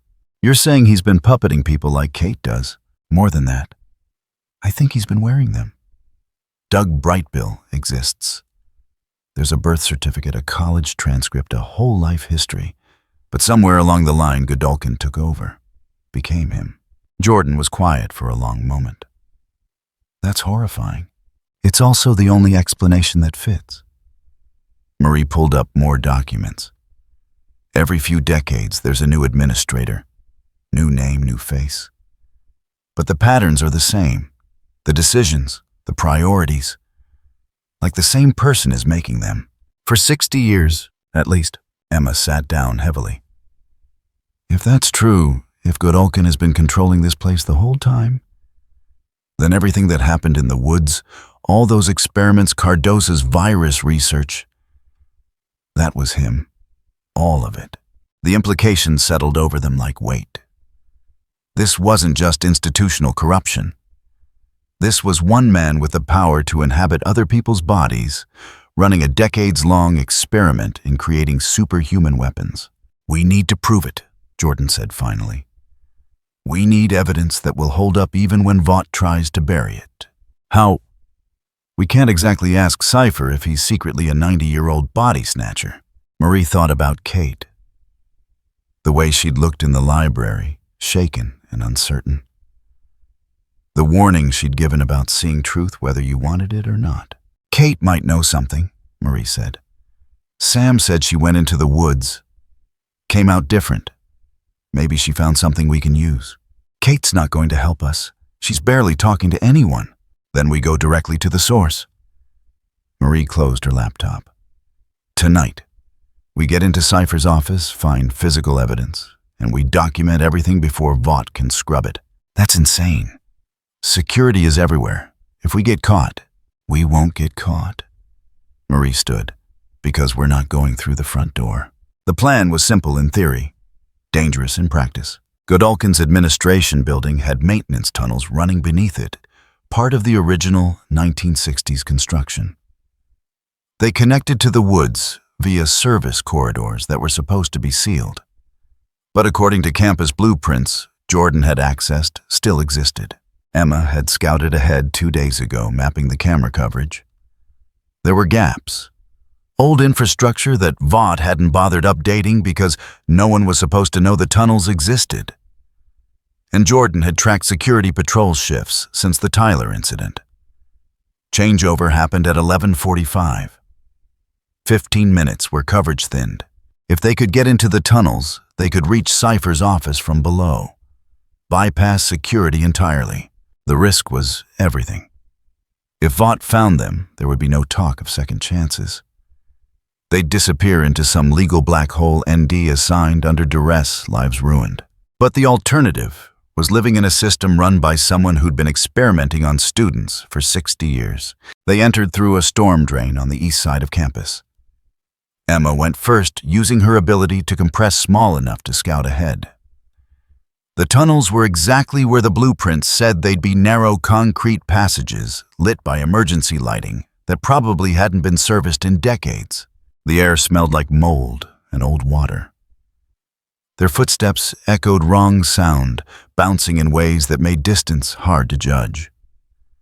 Marie kept one hand on the wall, feeling her way forward, trying not to think about the tons of earth and concrete above them. 20 minutes of walking brought them to a junction. The blueprints showed Cypher's office directly above, accessible through a maintenance hatch that led to a storage closet. Jordan tried the hatch, locked from above. I can handle this. Marie focused, feeling for the blood in her own body, then extending that awareness outward. The lock mechanism had moving parts, metal on metal. But there were gaps, space for air. And where there was air, there was moisture. She pushed carefully. Micro-adjustments. Too much force would trigger magnetic sensors built into newer installations. The lock clicked open, quiet as a whisper. They climbed through into darkness. Emma found a light switch. The storage closet was exactly what it looked like, shelves of supplies, cleaning equipment, forgotten furniture.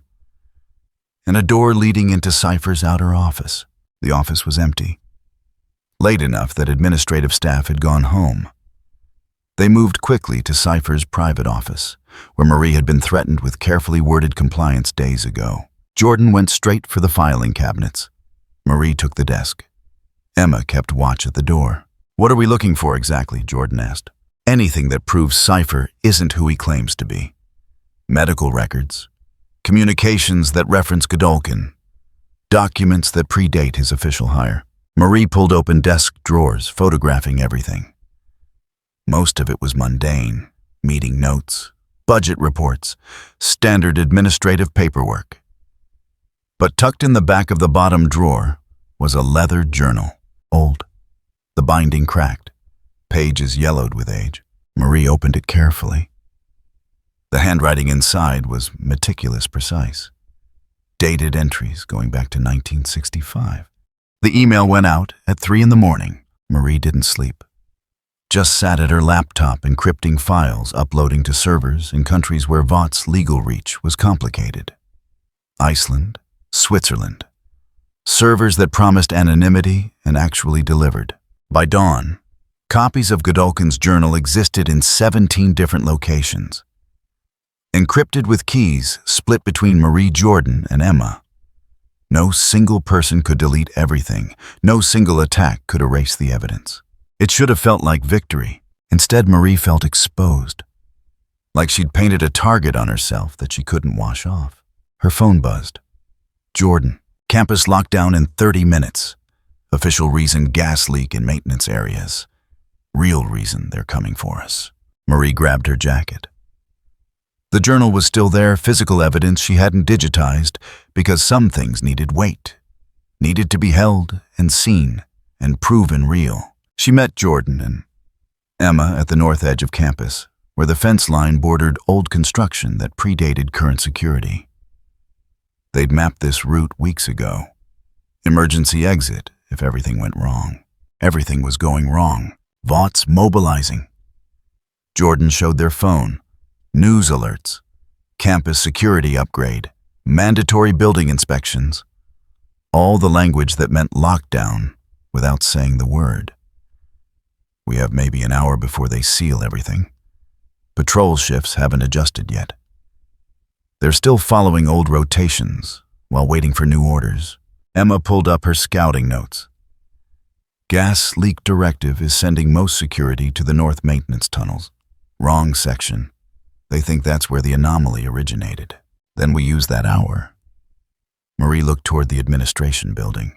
There's one place they can't scrub, one place that still has the original evidence.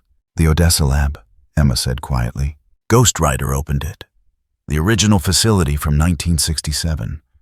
If Godolkin's journal is one thing, but physical evidence from the incident itself. Marie trailed off. That's something Vought can't explain away. It's also the most dangerous place on campus right now. Jordan's voice was careful, measured. Whatever's down there, it's not just archives. I know. Marie started walking. But we're out of options. Either we get proof that can't be denied, or Godolkin wins and we disappear into legal proceedings until everyone forgets we existed. They moved fast. Security hadn't adjusted to the lockdown yet, still following old patterns. The storm drain entrance was exactly where they'd left it. Grate slightly ajar from their previous descent. Down into darkness, down into tunnels that felt narrower, now walls pressing close. The emergency lighting flickered unstable, like the electrical system was struggling against interference it couldn't process. Emma led this time, compressed small enough to scout ahead, calling back when the path was clear. The maintenance junction appeared after 15 minutes. The hatch to Cypher's office was still unlocked, but they weren't going up. Marie consulted the blueprints Jordan had marked. The original Odessa laboratory was deeper, below the current Woods facility, in sections that had been sealed after 1967 and never officially reopened. The path led down a corridor they hadn't explored before. Older construction. Concrete that showed age and cracks and water damage. Pipes overhead that didn't connect to anything modern. The sulfur smell hit them before they saw the door. It stood at the end of the hallway, heavy steel, marked with warnings in faded text. Radiation hazard. Biological containment. Authorized personnel only. Dated 1967. The door was open. Slightly. Just enough to show that the seal had been broken. Burn marks covered the frame. Fresh. Still warm to the touch when Marie got close enough to check. Chain link patterns scored into metal, each link precise and deliberate. Emma checked her phone. No signal. Electronics are dying down here. Jordan tried the security feed monitor mounted near the door. Dead. The interference that had opened this place was still active, keeping Vaught's eyes blind. Someone really doesn't want this place staying closed, Jordan said. Marie pushed the door wider. It swung smoothly despite its age hinges that had been maintained even when the facility was supposedly abandoned. Beyond was a laboratory, not modern, not sleek. This was 1960s institutional science, all function and no comfort. Concrete floors, metal tables bolted to the ground, equipment that looked like it belonged in a museum of medical horrors, and bodies, not recent, decades old, preserved by the sealed environment and cold storage systems that still hummed in the walls. The temperature was wrong, too cold for a sealed room. Someone had kept the refrigeration running for 58 years, maintaining the evidence even while claiming the facility was abandoned. They hadn't been removed, just left, covered with tarps that had rotted through in places, revealing what lay beneath. Desiccated. mummified by low humidity and chemical saturation. Faces still visible where preservation allowed. Marie felt bile rise. This was real. Not files, not reports. Real people who'd suffered and died while Thomas Godolkin took notes and called it progress. Emma made a sound. Small, choked. Jordan put an arm around her shoulders. "We document everything?" Marie said, voice steadier than she felt. "Photos, videos, every piece of equipment, every body. Make it impossible to deny." They spread out. Marie took the main laboratory. Jordan handled the equipment bays. Emma, despite her obvious distress, photographed the bodies with careful respect, making sure faces were visible where preservation allowed. Marie found filing cabinets against the far wall. Unlocked. Inside were papers that should have been destroyed. Test logs, subject intake forms, medical charts documenting the progression of whatever Godolkin had been trying to achieve. She pulled one at random. Subject 27, female, age 19. Read enough to understand the pattern. Compound 5 administered. Enhancement protocol initiated. Initial integration, then hour-by-hour deterioration. Uncontrolled combustion. Termination protocols ineffective. She didn't read the rest. Just started photographing, page after page, letting the camera capture what she couldn't bear to process. Jordan worked beside her, pulling files, spreading them for documentation, moving in practiced rhythm. All of them. 43 files. 43 people who'd burned from the inside out because Godolkin wanted to create something beyond normal soups. Near the bottom of the stack, she found a file that made her stop. Subject intake form, blank name field. Just a notation, classification pending. Exceptional hemokinetic potential. Recommended for Phase 2 if Phase 1 yields stable protocols. The date was wrong. Not 1967. This file was dated 2004. The smell hit her then. Underneath the sulfur and chemical preservatives. Sweet, wrong. Like burnt sugar mixed with antiseptic. The scent of human tissue combustion that had soaked into concrete and never quite left. On a monitoring board near the bodies, someone had logged ignition onset times. Subject by subject. Measured in seconds. 17 seconds. 23 seconds. 41 seconds. How long each person had burned before dying. Marie's hands shook. She flipped through more recent editions. Files from the 2000s. From the 2000s. Names she didn't recognize. Some marked, transferred to Wood's facility. Others marked, integrated into student population for observation. The experiments hadn't stopped in 1967. They'd just gotten quieter. And at the very bottom of the drawer, a file with her name on it. Marie Moreau.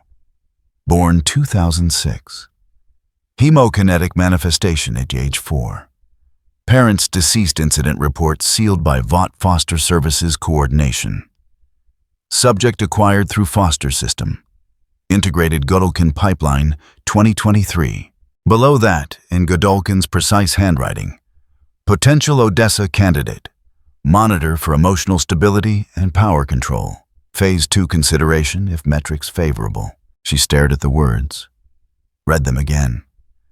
Tried to make them mean something other than what they obviously meant. She'd been selected. Before she even applied to Godolkin. Before she thought she had a choice about coming here. She'd been identified, tracked, and funneled into a system designed to determine if she was suitable for whatever Godolkin was still trying to achieve. Marie, Jordan's voice, distant.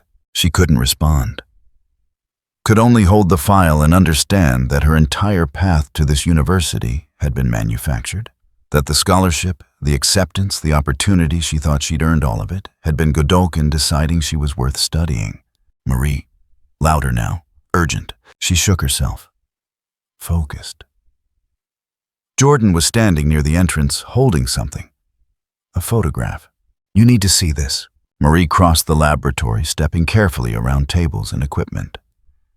Jordan handed her the photo, black and white, dated November 1967. It showed the laboratory before the incident, equipment arranged differently.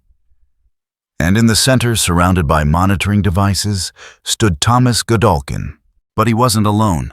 Around him were other researchers, lab coats, clipboards, the support staff who would have been present during testing.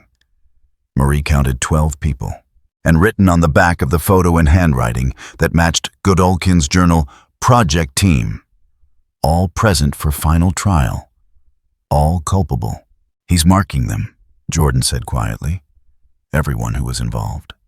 Everyone who helped him. Marie understood. The burn marks. The systematic targeting. Ghost Rider wasn't just hunting Godolkin. It was working through a list. Everyone who'd participated in Odessa's crimes. Kellerman had been one. Head of medical research who'd signed off on experiments in the woods. But there were others. People who'd survived 1967 and continued working. People who'd helped Godolkin maintain his cover through the decades. How many are still alive? Emma asked. She joined them face pale but determined. Jordan flipped the photo over, reading names written in small print below the team photo. 7 that we know of, including Godolkin himself. And the others, either dead or... Jordan trailed off, pulled up campus employment records on their phone. Cross-referenced names. Still working at Godolkin University. The implications settled heavy. This wasn't isolated. Wasn't just one man's obsession. This was institutional. Sustained. Protected by people who'd rather hide the evidence than face what they'd enabled. Marie photographed the team photo. Added it to the growing archive of evidence that would either destroy Godolkin University or get them all killed trying. She turned back to the filing cabinets. There was more. Had to be. Godolkin was meticulous. He wouldn't have left the 1967 incident undocumented. In the bottom drawer, she found what she was looking for. Incident report, November 12, 1967. Written in Godolkin's hand, clinical, even when describing catastrophe. Final trial initiated 1400 hours. All 43 subjects administered compound V variant Odessa 7 simultaneously. Enhancement response immediate and catastrophic. Uncontrolled combustion across all subjects. Facility integrity compromised. Fire suppression systems inadequate. My own injuries severe. 3rd-degree burns covering 70% of surface area. Neural damage extensive. Conventional survival unlikely. Emergency protocol enacted. Consciousness transferred to prepared vessel. Mitchell Ross search assistant age 26. Suitable neural architecture. Transfer successful. Original body maintained in medical suspension pending repair assessment. Recommendation: seal facility. Classify incident. Continue research through alternative methodology. Odessa objectives remain valid despite implementation failure. Marie read it twice. Let the words sink in. Godolkin had planned the body transfer before the experiment. Had prepared a backup vessel because he'd known the risk and decided other people's lives were acceptable losses. We have enough, she said. More than enough. We need to get out and make sure this reaches people who matter. They gathered the most damning documents. Photos of the team, incident reports, medical files. Marie's own file because people needed to know how deep this ran. As they prepared to leave, Emma stopped. Do you hear that? They listened. Faint sound. Rhythmic. Like metal scraping against concrete. Coming from deeper in the facility. We should go, Jordan said. But Marie was already moving toward the sound. Something drew her forward. The need to see. To understand completely. The laboratory had a back section separated by a half wall. Storage, probably. Equipment that hadn't been needed for the main experiment. Marie rounded the corner and found it. Not equipment, a chamber. Reinforced glass on 3 sides metal frame designed to contain something dangerous. And inside, on a medical table surrounded by preservation equipment, was a body, burned, scarred beyond recognition, but kept alive. Machines monitored vitals. IV lines fed nutrients. Respiratory equipment cycled air through damaged lungs. Thomas Godolkin's original body, maintained for 58 years, while his consciousness jumped between vessels. And standing beside the chamber, perfectly still, was the figure Marie had heard about, but never seen. Fire where eyes should be. Skull visible beneath flame. Chain wrapped around one fist, links glowing orange. Ghost Rider. Marie froze. Every instinct screamed run. But her legs wouldn't move. She could only stand there watching as the figure turned its attention from Godolkin's body to her. It looked at her, through her, saw everything she was and everything she'd done and every choice that had brought her to this moment. Marie waited for judgment, for whatever Kate had experienced, for the rebound of her own guilt. She had guilt. The accident that killed her parents, the people she'd hurt learning to control her power, the choices she'd made that weren't as clean as she wanted them to be.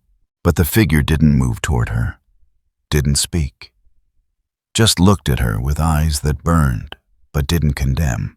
It knew the difference between guilt born of accident and guilt born of design, between someone still trying to make things right and someone who'd stopped caring about right entirely. Marie was trying, still fighting to expose the source of the fire. That mattered. The figure turned back to the chamber. Not a dismissal, an acknowledgement. She wasn't the one who needed judgment, not yet. Not while she was still trying to burn away the lies. Raised one hand.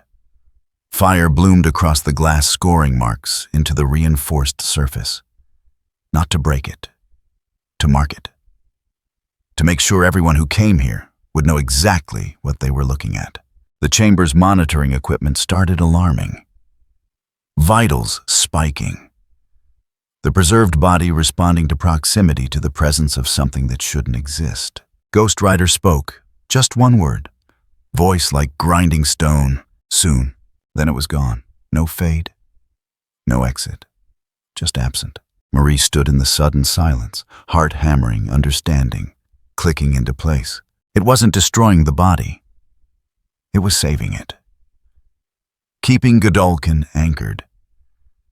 Making sure that when judgment came, Thomas Godolkin would face it in the flesh he'd tried so hard to escape. Marie Thomas, Jordan's voice from the main laboratory, panicked. Security's coming, multiple teams. We need to move now. She ran. Back through the laboratory, past the bodies, past the evidence they documented. Jordan and Emma were already at the door, listening to approaching footsteps echoing through the corridors. Back way, Emma said. Through the storage section, they found a secondary exit, a tunnel that led away from the main facility. Old escape route, probably from when Odessa was operational, and they'd needed ways to evacuate in case of containment failure. The tunnel was narrow, barely maintained, but it led up. Away from the woods. Away from whatever confrontation was about to happen when security reached the open laboratory. They emerged in a section of campus Marie didn't recognize.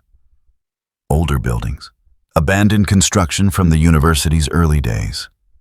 Far enough from the lockdown center that security hadn't reached yet. Jordan checked their phone. Signal returned. Evidence still secure, all backups intact, still distributed across all servers. Then we go public, Marie said. Now, before they can prepare a response.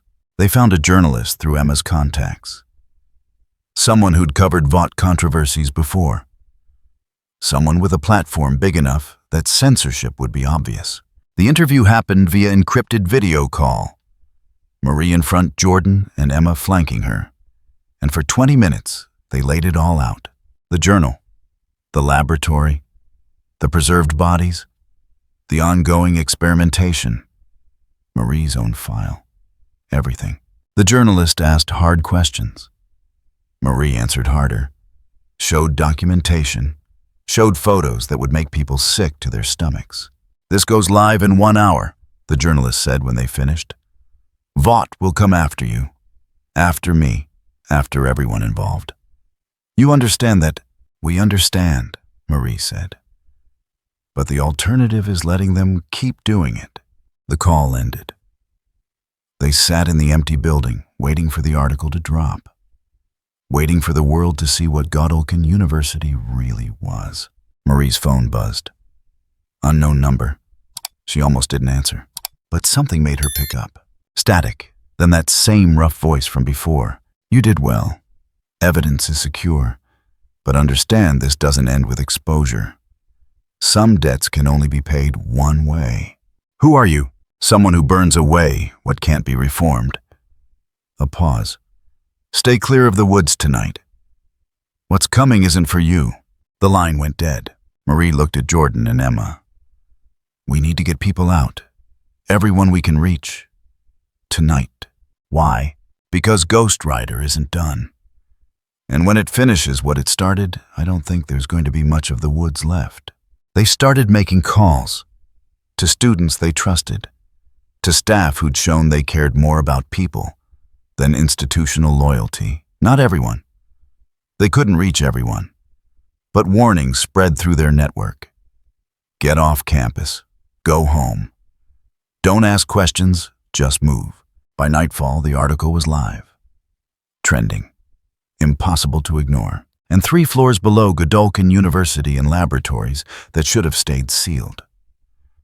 Something waited for the architect of 58 years of suffering to come home. Judgment was patient, but patience had limits.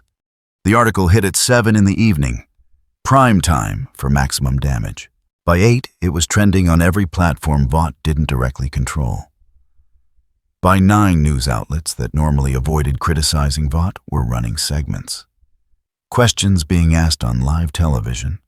Senators issuing statements. The kind of momentum that couldn't be stopped with standard PR tactics. Cameron Wells read the article 3 times before calling the emergency session. They assembled at Vought Tower. Not campus. Too exposed. Ashley Barrett arrived looking like she'd aged 5 years in 5 hours. Dr. Reeves brought medical files that didn't matter anymore. Hargrove from security faced grim, carrying tactical assessments that were already obsolete. Wells stood at the head of the conference table and let the silence stretch. When he finally spoke, his voice was perfectly calm, which somehow made it worse. Explain to me how 3 students accessed a sealed facility, photographed classified materials, and distributed evidence to 17 different servers before anyone noticed. No one answered immediately. Ashley broke first. We underestimated their technical capability and their willingness to... I don't want excuses. I want solutions. Wells pulled up the article on the main screen. Photos of bodies, scan of Godolphin's journal. Marie Moreau's face staring out from an interview transcript that had already been shared 800,000 times. This is catastrophic. Not just for Godolphin. For every Vought program that relies on discretion. Legal is preparing defamation suits, Ashley offered. We can bury them in litigation. That worked when the evidence was theoretical. This is physical. Bodies, documents, dates that match historical records. Wells gestured to the screen. We can't litigate our way out of photographs. Dr. Reeves spoke carefully. We could claim the facility was unauthorized. That Godolphin acted independently. Distance Vought from. Thomas Godolphin founded the university with Vought funding. His research was approved by Vought oversight committees. We're in the documentation. Wells turned to Hargrove. What's the status of campus containment? Partial evacuation. Approximately 40% of students left following unofficial warnings. The rest are sheltering in place per lockdown protocols. Security has sealed all access to the woods.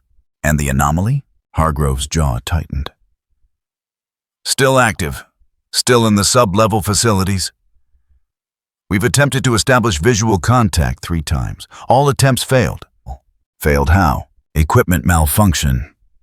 Video feeds die when teams get within 50 meters. Thermal imaging shows a heat signature, but nothing we can identify. Close proximity triggers psychological breakdown, confession, panic, complete ego collapse.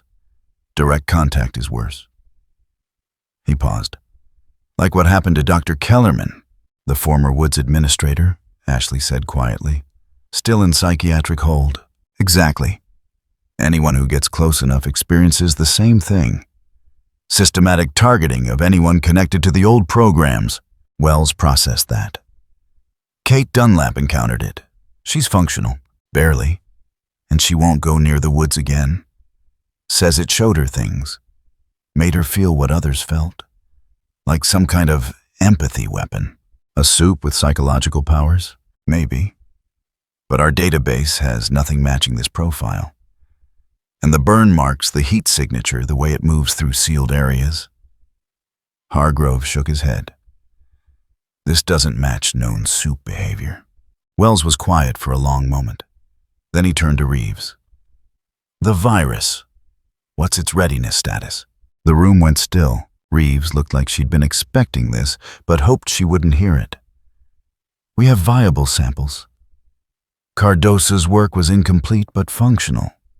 We can weaponize it. Deployment method, aerosol dispersion. It's designed to target compound vibe markers. Anyone with V in their system becomes a vector. Spreads through contact bodily fluids. We never got it airborne stable, but for contained deployment. How contained? The woods. Seal all exits. Release the pathogen. It finds anything with V markers and neutralizes. The strain was engineered to collapse after 8 hours, without a stabilizer compound lethal inside a sealed zone inert outside it. Fail-safe to prevent campus-wide contamination. Ashley leaned forward. We don't know if the anomaly is even a soup. If it's not running on compound V, then we've eliminated one possibility. Wells stood. Authorized deployment. Immediate execution. If this thing is a soup, we end it. If it's not, we at least clear the area and can claim we attempted containment of a superhuman threat. And if it fails, Reeves asked, then we adjust. But right now, we have a public relations catastrophe and an unidentified threat in a facility full of evidence we can't afford to preserve. The virus solves both problems. No one objected. Not because they agreed. Because Wells had made it an order, and objecting to orders at Vought meant rapid career termination. The deployment team assembled within an hour. 12 operators in full hazmat containment. The virus in pressurized canisters marked with biohazard symbols that had been sitting in cold storage since Cardosa's arrest. They descended into the woods at 2300 hours. Hargrove monitored from command, watching feeds that worked until they didn't, listening to comms that stayed clear until teams reached the deeper sections.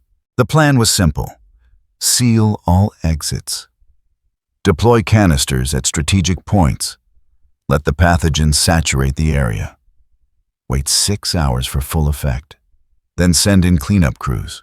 Teams reached their positions, confirmed ready. Hargrove gave the authorization. Canisters opened. Aerosol hissed into recycled air, spreading through ventilation systems. The mist caught in thermal camera light, glowing faintly red like particulate suspended in invisible fire, filling corridors with death designed for one purpose. For 5 minutes, everything went according to plan. Then the screaming started. Not from victims, from the deployment team. Hargrove's board lit up with distress signals. Camera feeds showed operators dropping their equipment, clawing at their hazmat suits like the plastic itself was suffocating them. Panic stripped rationality. They tore at seals at respirators, voices breaking over comms. I can see them. All of them. Subject 27, she was 19. We logged her as routine termination. Static. Get it out of my head. Get it out. Static. We called them routine. We called burning children routine. I knew. One by one, the channels died or devolved into confessions that made the command center staff exchange uncomfortable glances. Dr. Reeves pulled up biometric data. They're not infected. Virus can't affect humans without V markers. This is something else. Then what? Kellerman demanded. The answer came through the last working camera. Grainy. Distorted by heat interference. But clear enough. A figure. Walking through the virus cloud like it was air. Fire visible around its form, burning, but not consuming. The pathogen couldn't touch it. Couldn't affect something that wasn't biological in the way the virus understood biology. And behind it, the deployment team collapsed. Not dead. Worse. Alive and aware and unable to stop confessing everything they'd ever done wrong. Pull them out, Wells ordered through the command channel. Now. But extraction teams reported the same problem. Anyone who got close to the anomaly experienced the same psychological breakdown. The virus had failed, completely, spectacularly. And now Vought had 12 operators down a biological weapon loose in a facility they couldn't access. And evidence that they'd just tried to kill something that responded by making people confess. Ashley's phone buzzed. She looked at it, went pale. The deployment just leaked. Someone in the command center is live streaming. Hargrove started checking his staff. Found a technician, young face, white phone in hand. The kid didn't run. Just stood there shaking. I can't keep lying. People need to know. They tried to use the virus. Security grabbed him. Confiscated the phone. But the damage was done. The stream had run for 3 minutes. 3 minutes of command center audio deployment authorization and Wells's voice ordering pathogen release. The article about Odessa had been damaging. This was catastrophic. Wells disconnected from the command channel. Stood in his office at Vought Tower, looking out over the city, calculating damage control that no longer existed. His phone rang. The board. He answered. Listened to 3 minutes of precisely articulated fury. A termination packet hit his inbox before the call even ended. Then the line went dead, and Wells understood he'd just been cut loose. Vought would survive. It always did. But someone had to take the fall for the virus deployment. Someone had to be the face of institutional overreach. Wells looked at his reflection in the dark window. 20 years at Vought. 20 years of crisis management and damage control and making problems disappear. He'd gotten good at it. Too good. Good enough that they'd given him decisions that should never have been made. His hand started shaking. Small tremor. He tried to stop it. Couldn't. In his mind, images surfaced. Every decision he'd made. Every person he'd sacrificed for the company. Every time he'd chosen Vaught's survival over doing the right thing. The tremor got worse. On campus in the woods, something moved through corridors that smelled like failed bioweapons. Ghost Rider didn't rush. Didn't need to. The targets were predictable.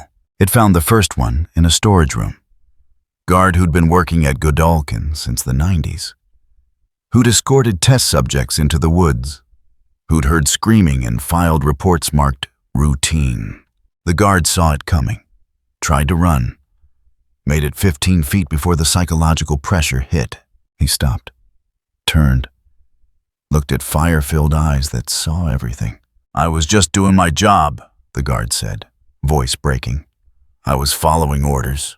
One word. Guilty. The guard collapsed. Not burned. Not killed. Just broken.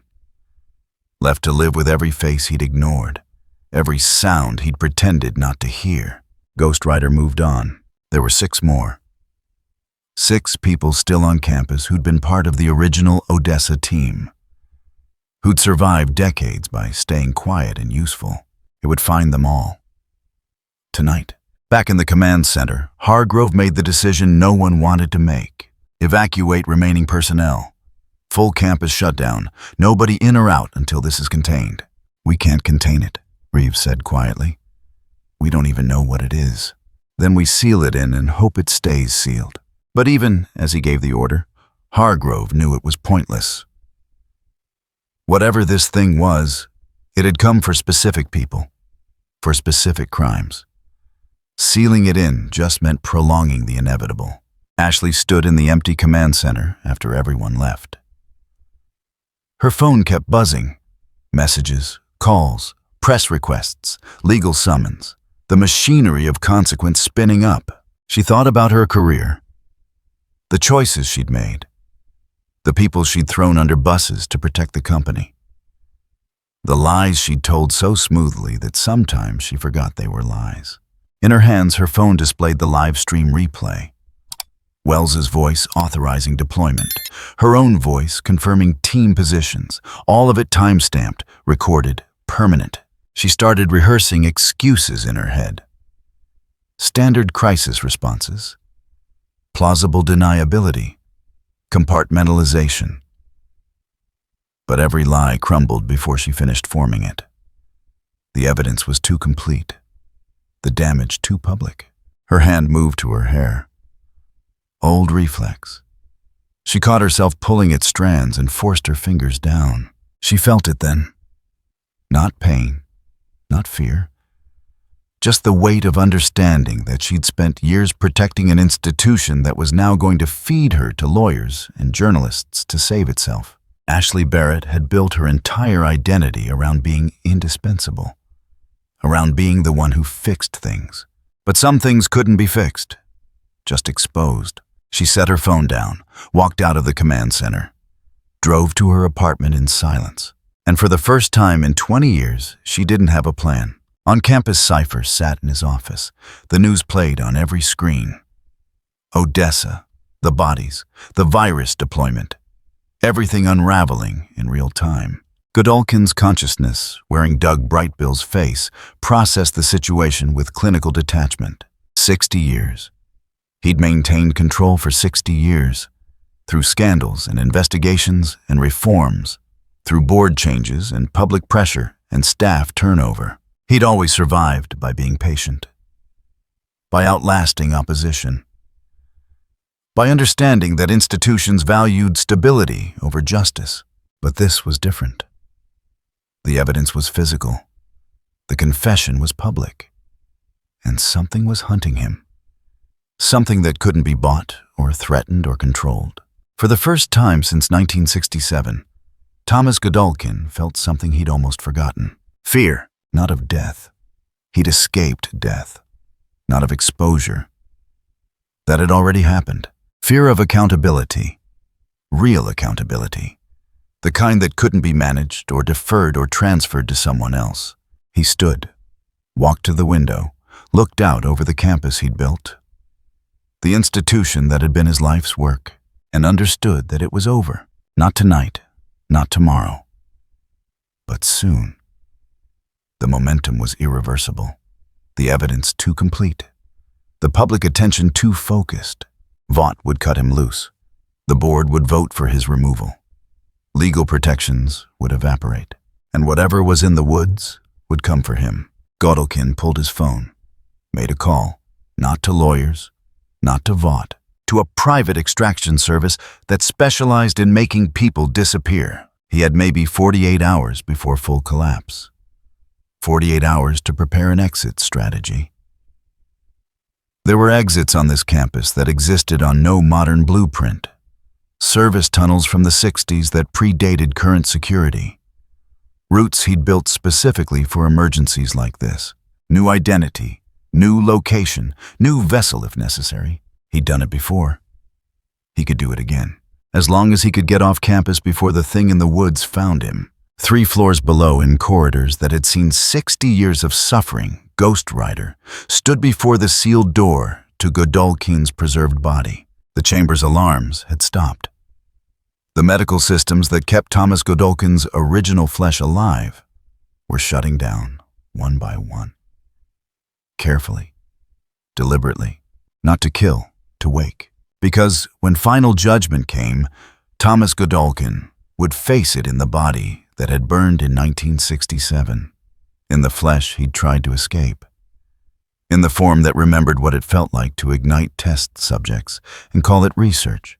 The chamber's glass cracked. Spiderweb fractures spreading from points of heat. Inside, monitors spiked. Vitals climbing. Neural activity increasing after 58 years of minimal function. Something was forcing consciousness back into burned tissue. back into a body that should have died decades ago, making sure that when the accounting came, there would be no vessel to hide behind. No borrowed flesh to sacrifice. Just Thomas Godolkin, architect, founder, guilty. The chamber's door opened, and in the woods, something began to scream. The campus emptied over the next 12 hours. Not officially. Vought never issued an evacuation order. That would have required acknowledging the threat, and acknowledging meant liability. Instead, students left on their own, following warnings, following instinct, following the kind of survival logic that told you when a place had gone wrong beyond fixing. By morning, Godolkin University looked abandoned. Dorms dark. Classrooms silent. Just security patrols moving through empty quads, maintaining the fiction of control. Marie watched from the fence line. She'd left with Jordan and Emma when the article dropped. Found a motel 20 miles out, far enough to feel safe, close enough to monitor what happened next. Her phone wouldn't stop buzzing. Interview requests, legal threats, messages from students thanking her or cursing her depending on whether they'd lost someone to the woods. Jordan sat across from her, scrolling through news coverage. Senate's calling for hearings. DOJ opened an investigation. Vought stock dropped 18%. Good, Marie said. But it didn't feel good. It felt like watching a building collapse in slow motion, knowing people were still inside. Emma spoke from the window. They're sealing the woods. Full lockdown. No one in or out. They think they can contain it. Can they? Marie thought about Ghost Rider standing beside Godolkin's preserved body. The patience in that stillness. The inevitability. No, she said. They can't. Inside the woods, in corridors that had seen 6 decades of suffering, the hunt continued. 5 targets remained. 5 people from the original Odessa team who'd survived by staying quiet and useful. Who'd helped maintain the cover-up. Who'd signed forms and filed reports and made sure evidence stayed buried. The first had been found before midnight. Left alive, sobbing in a stairwell, experiencing every signature on every death certificate marked routine. Ghost Rider found the next one in a maintenance tunnel. Trying to flee campus through old service routes. The woman saw the fire, tried to run, made it 30 feet before her legs stopped working. She turned, looked at eyes that saw everything.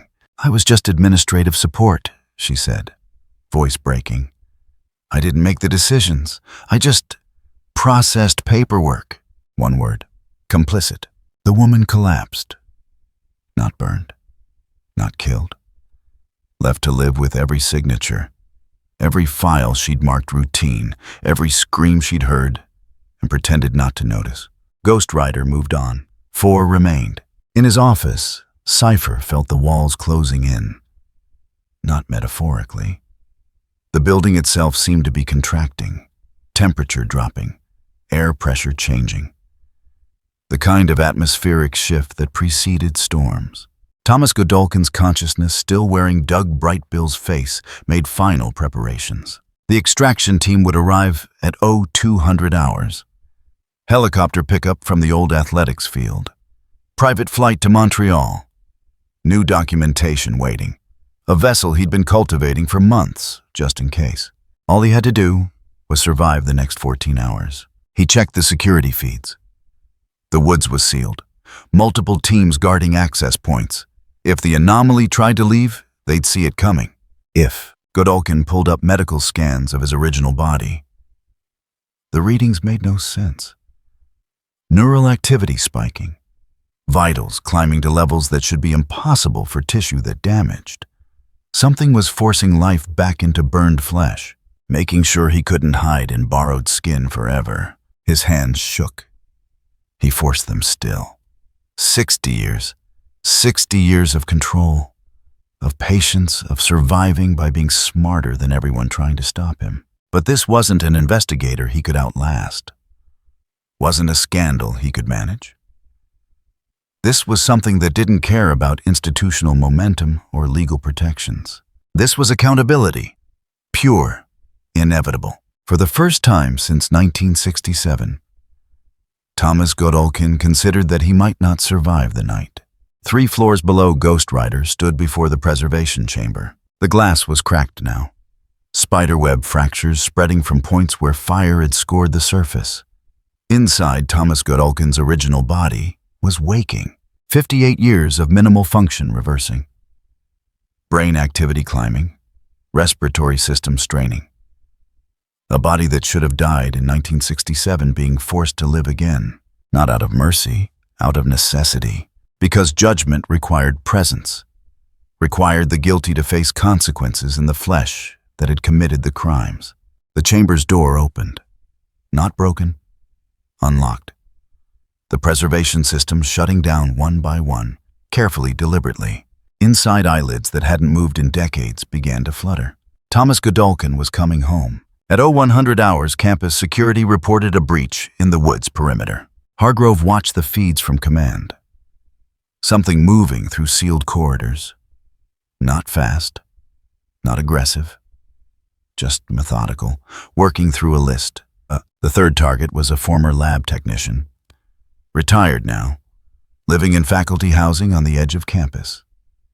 He'd stayed because he thought the scandal would blow over, because he believed Vought would protect people who'd protected Vought. He was wrong. Ghost Rider found him packing, bags on the bed, documents being shredded, evidence of a man who understood too late that loyalty flowed one direction. The technician saw the figure in his doorway, dropped what he was holding. "Please, I'll testify. I'll tell them everything. Just, please." Ghost Rider stepped forward. Fire reflected in the technician's eyes. Heat that didn't burn the room, but burned something deeper. I was young. I didn't know what they were planning.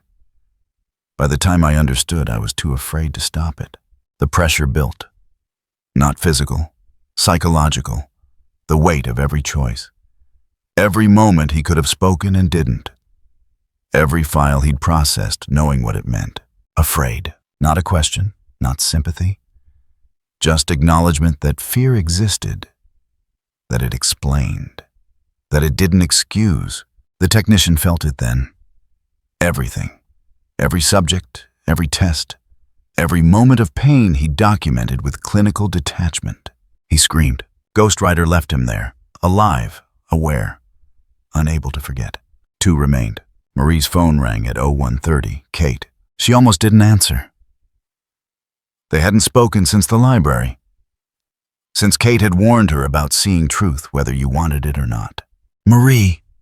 Kate's voice was rough, tired. "You need to get everyone off campus. Now. We already evacuated. Not everyone. There are students who stayed. Staff who thought they'd be safe. Get them out." "Why, what's happening?" Kate was quiet for a moment. Marie could hear wind in the background, the distant sound of alarms. "It's finishing what it started. And when it's done, I don't think there's going to be much of the woods left standing. Maybe not much of the administration building either." "How do you know?" "Because I can feel it. The air tastes like that hallway again, cold and sulfur. The lights keep flickering in patterns, like something under the floor is breathing." Kate paused. "I touched it once. I know what it wants. Godolkin. Everyone who helped him, everyone who knew and stayed quiet. It won't stop until they answer." "Then let it finish." "I'm trying to. But there are innocent people still there. Cleaning staff, night security who don't know what they're guarding. They don't deserve to be collateral damage." Marie looked at Jordan and Emma. They were already grabbing phones, making calls, warning everyone they could reach. "We're on it," Marie said. "But Kate." "What about you? Are you still on campus?" "Yeah." "Get out." "I will, after I make sure everyone else does." The line went quiet for a second. "Marie, I'm sorry. For what I did before. For using people. I know saying it doesn't fix anything, but I need you to know I see it now. What I was." "I know." "How?" "Because you're making this call." Marie ended it, started dialing. They had maybe an hour before whatever was building in the woods reached critical mass. At 01:45, the fourth target tried to run. Security guard who'd worked at Godolkin since the 80s, who'd escorted test subjects, who'd heard screaming and filed reports marked routine. Who'd taken Vaught's money and convinced himself he was just doing his job. He made it to his car. Engine running, headlights cutting through darkness. Ghost Rider appeared in the rearview mirror. The guard tried to accelerate.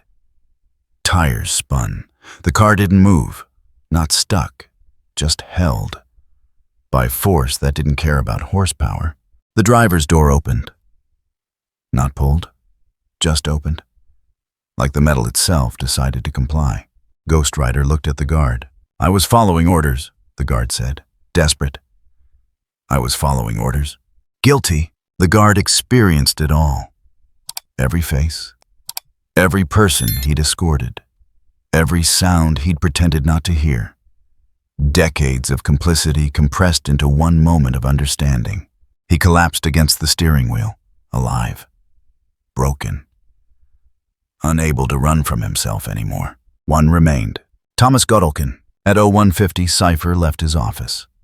The extraction point was 20 minutes away on foot. Old athletics field. No cameras, no witnesses. He moved through empty hallways, past classrooms where he'd taught, past administrative offices where he'd made decisions, past the machinery of an institution he'd built to serve one purpose, creating gods. He'd failed. The experiments had failed. 60 years of research and refinement, and he still didn't have the answer. Still couldn't replicate what had been lost in 1967. But he'd tried. That had to count for something, didn't it? The temperature dropped as he walked. Frost forming on windows, breath misting. The building responding to something it couldn't process. Godolkin walked faster. The exit was close. Just through the administration building, down the old service corridor, out into night air, and he stopped. The hallway ahead was wrong. Not visibly, not structurally, but wrong in the way a trap is wrong when you finally see it. Godolkin turned, tried the door he'd just passed. Locked. Tried the next one. Locked. All of them. Every exit sealing. The building was keeping him inside. Fire bloomed at the end of the hallway, not spreading, not consuming, just there. And walking toward him with patient, inevitable steps. Ghost Rider, Godolkin ran. Not toward extraction, just away. Survival instinct overriding strategy. He made it to a stairwell, descended 3 floors, came out in a corridor he didn't recognize. The woods. He was in the woods. How he'd been in the administration building. The geography didn't connect. But here he was surrounded by cells and observation rooms and equipment bays he'd designed. Understanding hit. The anomaly wasn't just hunting him. It was guiding him, forcing him back to the source, to the place where it all began. To the preservation chamber, Godolkin stopped running. There was nowhere to go. No vessel to transfer to. No escape route that wasn't being sealed ahead of him.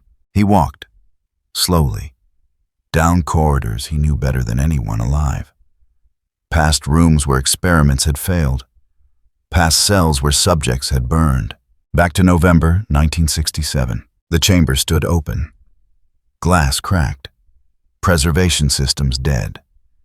And inside on the medical table, his original body waited. Scarred, burned, but alive, eyes open, aware. Seeing him, Thomas Godolkin stared at his own face. 58 years of damage looking back at him. The price he'd been running from. No. His voice in Doug Brightbill's throat. You can't. I survived. I evolved. I'm more than that burned shell. Behind him, Ghost Rider spoke. Just 2 words. Go back. Not a suggestion. Command. From something that understood debt and payment and accounts that had to be settled. Godolkin felt it then. The pull. His consciousness being torn from Brightbill's body. Being forced back into tissue that remembered burning. that remembered pain he'd spent 6 decades avoiding. He tried to resist, tried to hold on to the vessel he'd stolen. But Ghost Rider's presence was absolute, undeniable. The transfer reversed. Thomas Godolkin screamed as he returned to burned flesh. As neural pathways that hadn't fired in 58 years came back online. As nerve endings reported damage that should have killed him, but didn't, because death was escape, and escape wasn't permitted. Doug Brightbill's body collapsed. Not empty released. Like a hand finally letting go of his mind. The young man whose life had been stolen woke confused, disoriented his consciousness, flooding back into a body that had spent 5 years as someone else's puppet. Remembering everything Godolkin had made him do while he was trapped, screaming silently behind his own eyes. And in the preservation chamber, Thomas Godolkin opened eyes in his original face and understood what was about to happen. Ghost Rider stepped forward. Godolkin tried to speak, to explain, to justify 60 years of choices. But his throat didn't work right. Too much damage. Just rasping sounds. It didn't matter. Ghost Rider knew. Saw everything. The experiments, the casualties, the cover-ups, the systematic use of human beings as raw material for ambition. Fire-filled eyes met Godolkin's gaze, and the pennant stare began. Godolkin experienced it all. Every subject, every test, every moment of suffering he'd ordered or enabled or ignored. Subject 27, 19 years old, burning from the inside. 17 seconds of agony before death. Subject 28, 21, engineering student, 23 seconds, all of them. 43 in 1967, hundreds more over the decades. Every person fed into his research. Every life consumed by his ambition. He felt what they felt, experienced their fear, their pain, their desperate hope that someone would stop this, that someone would help. No one had helped. He'd made sure of that. The stare burned a mark into whatever was left of his soul. Not metaphorical. Real. A brand that Ghost Rider left behind. When those fire-filled eyes finally looked away, the pain didn't stop. It simply became Godolkin's new baseline. The weight of accumulated suffering permanent. Inescapable. Ghost Rider didn't kill him. Death was mercy, and mercy hadn't been earned. Thomas Godolkin would live. In the body he'd tried to escape. In the pain he'd inflicted on others. Carrying the brand that made forgetting impossible. For as long as his damaged physiology could sustain him. A living testimony to what happened when ambition consumed humanity. Ghost Rider turned, walked out of the woods, past cells and observation rooms, past burn marks that marked the trail of judgment. The building groaned. Structural damage from weeks of temperature fluctuation, equipment failures. Systems pushed beyond tolerance. Between the bioweapon purge, the failing support systems, and the deliberate shutdown of the oldest load-bearing equipment that had kept the preservation chamber running, the structure hit its limit. Too many critical failures compounding. Too much stress on infrastructure designed in the 60s and never properly maintained.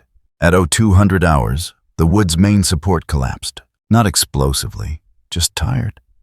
Concrete giving way, metal yielding, the facility sinking into the ground like something being slowly swallowed.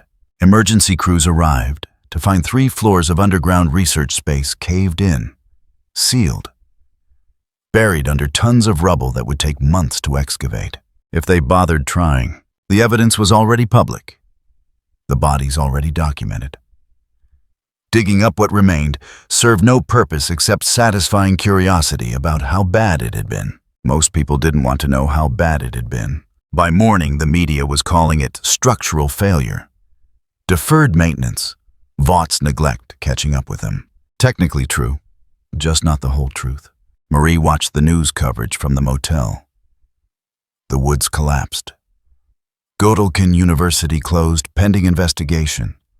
Vought facing lawsuits. Wells arrested on bioweapon deployment charges. The news anchor used the phrase structural failure 3 times in 2 minutes. Marie smiled. Not happy, just tired. Think we made a difference? Emma asked. Marie thought about the students who'd left campus alive. About the files now public. About Thomas Godolkin trapped in his original body living with what he'd done. Yeah, she said. We made a difference. Doug Brightbill woke in a hospital 3 days later, disoriented, confused. Remembering 5 years he hadn't lived. 5 years of being a passenger in his own body while something else made decisions. Doctors said he'd been found unconscious in the woods. Severe psychological trauma. They recommended therapy, medication, time to process. They didn't tell him what he'd done, what Godolkin had made him do. That would come later when lawyers started asking questions. For now, he just lay there, trying to remember who he'd been before Thomas Godolkin decided he was a suitable vessel, trying to figure out if that person still existed. Kate visited Marie a week after the woods collapsed. They met at a coffee shop. Neutral ground. No campus, no history. Just 2 people trying to figure out what came next. I'm leaving, Kate said. Transferring, somewhere that isn't built on mass graves. Good idea. I know I don't deserve forgiveness. For what I did before. For using people. Kate's hands were bare. No gloves. Visible reminder that she'd given up the easy option. But I wanted you to know I'm trying. To be better. I know. Sam's staying. Says someone needs to make sure whatever comes next isn't just the same thing with a different name. Kate smiled slightly. He's good at that. The direct approach. They sat in comfortable silence for a while. 2 people who'd seen something most people would never believe. Who'd survived institutional horror by exposing it. What about you? Kate asked. What's next? Marie thought about the scholarship. The acceptance letter. The opportunity she'd thought she'd earned, but had really been manufactured. I don't know. Maybe I never get to know. Maybe that's the point. That sounds exhausting. Yeah.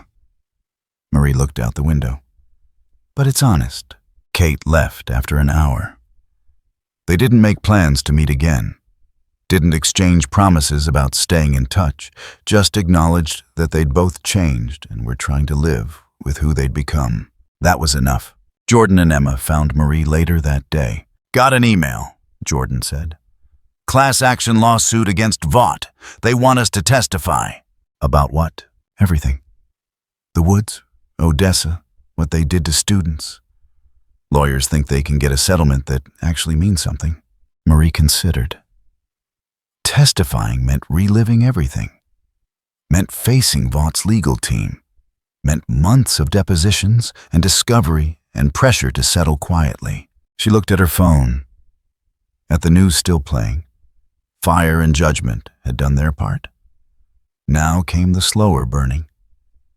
The kind that changed systems instead of just punishing individuals. I'm in, she said. 3 months later, Marie got a package.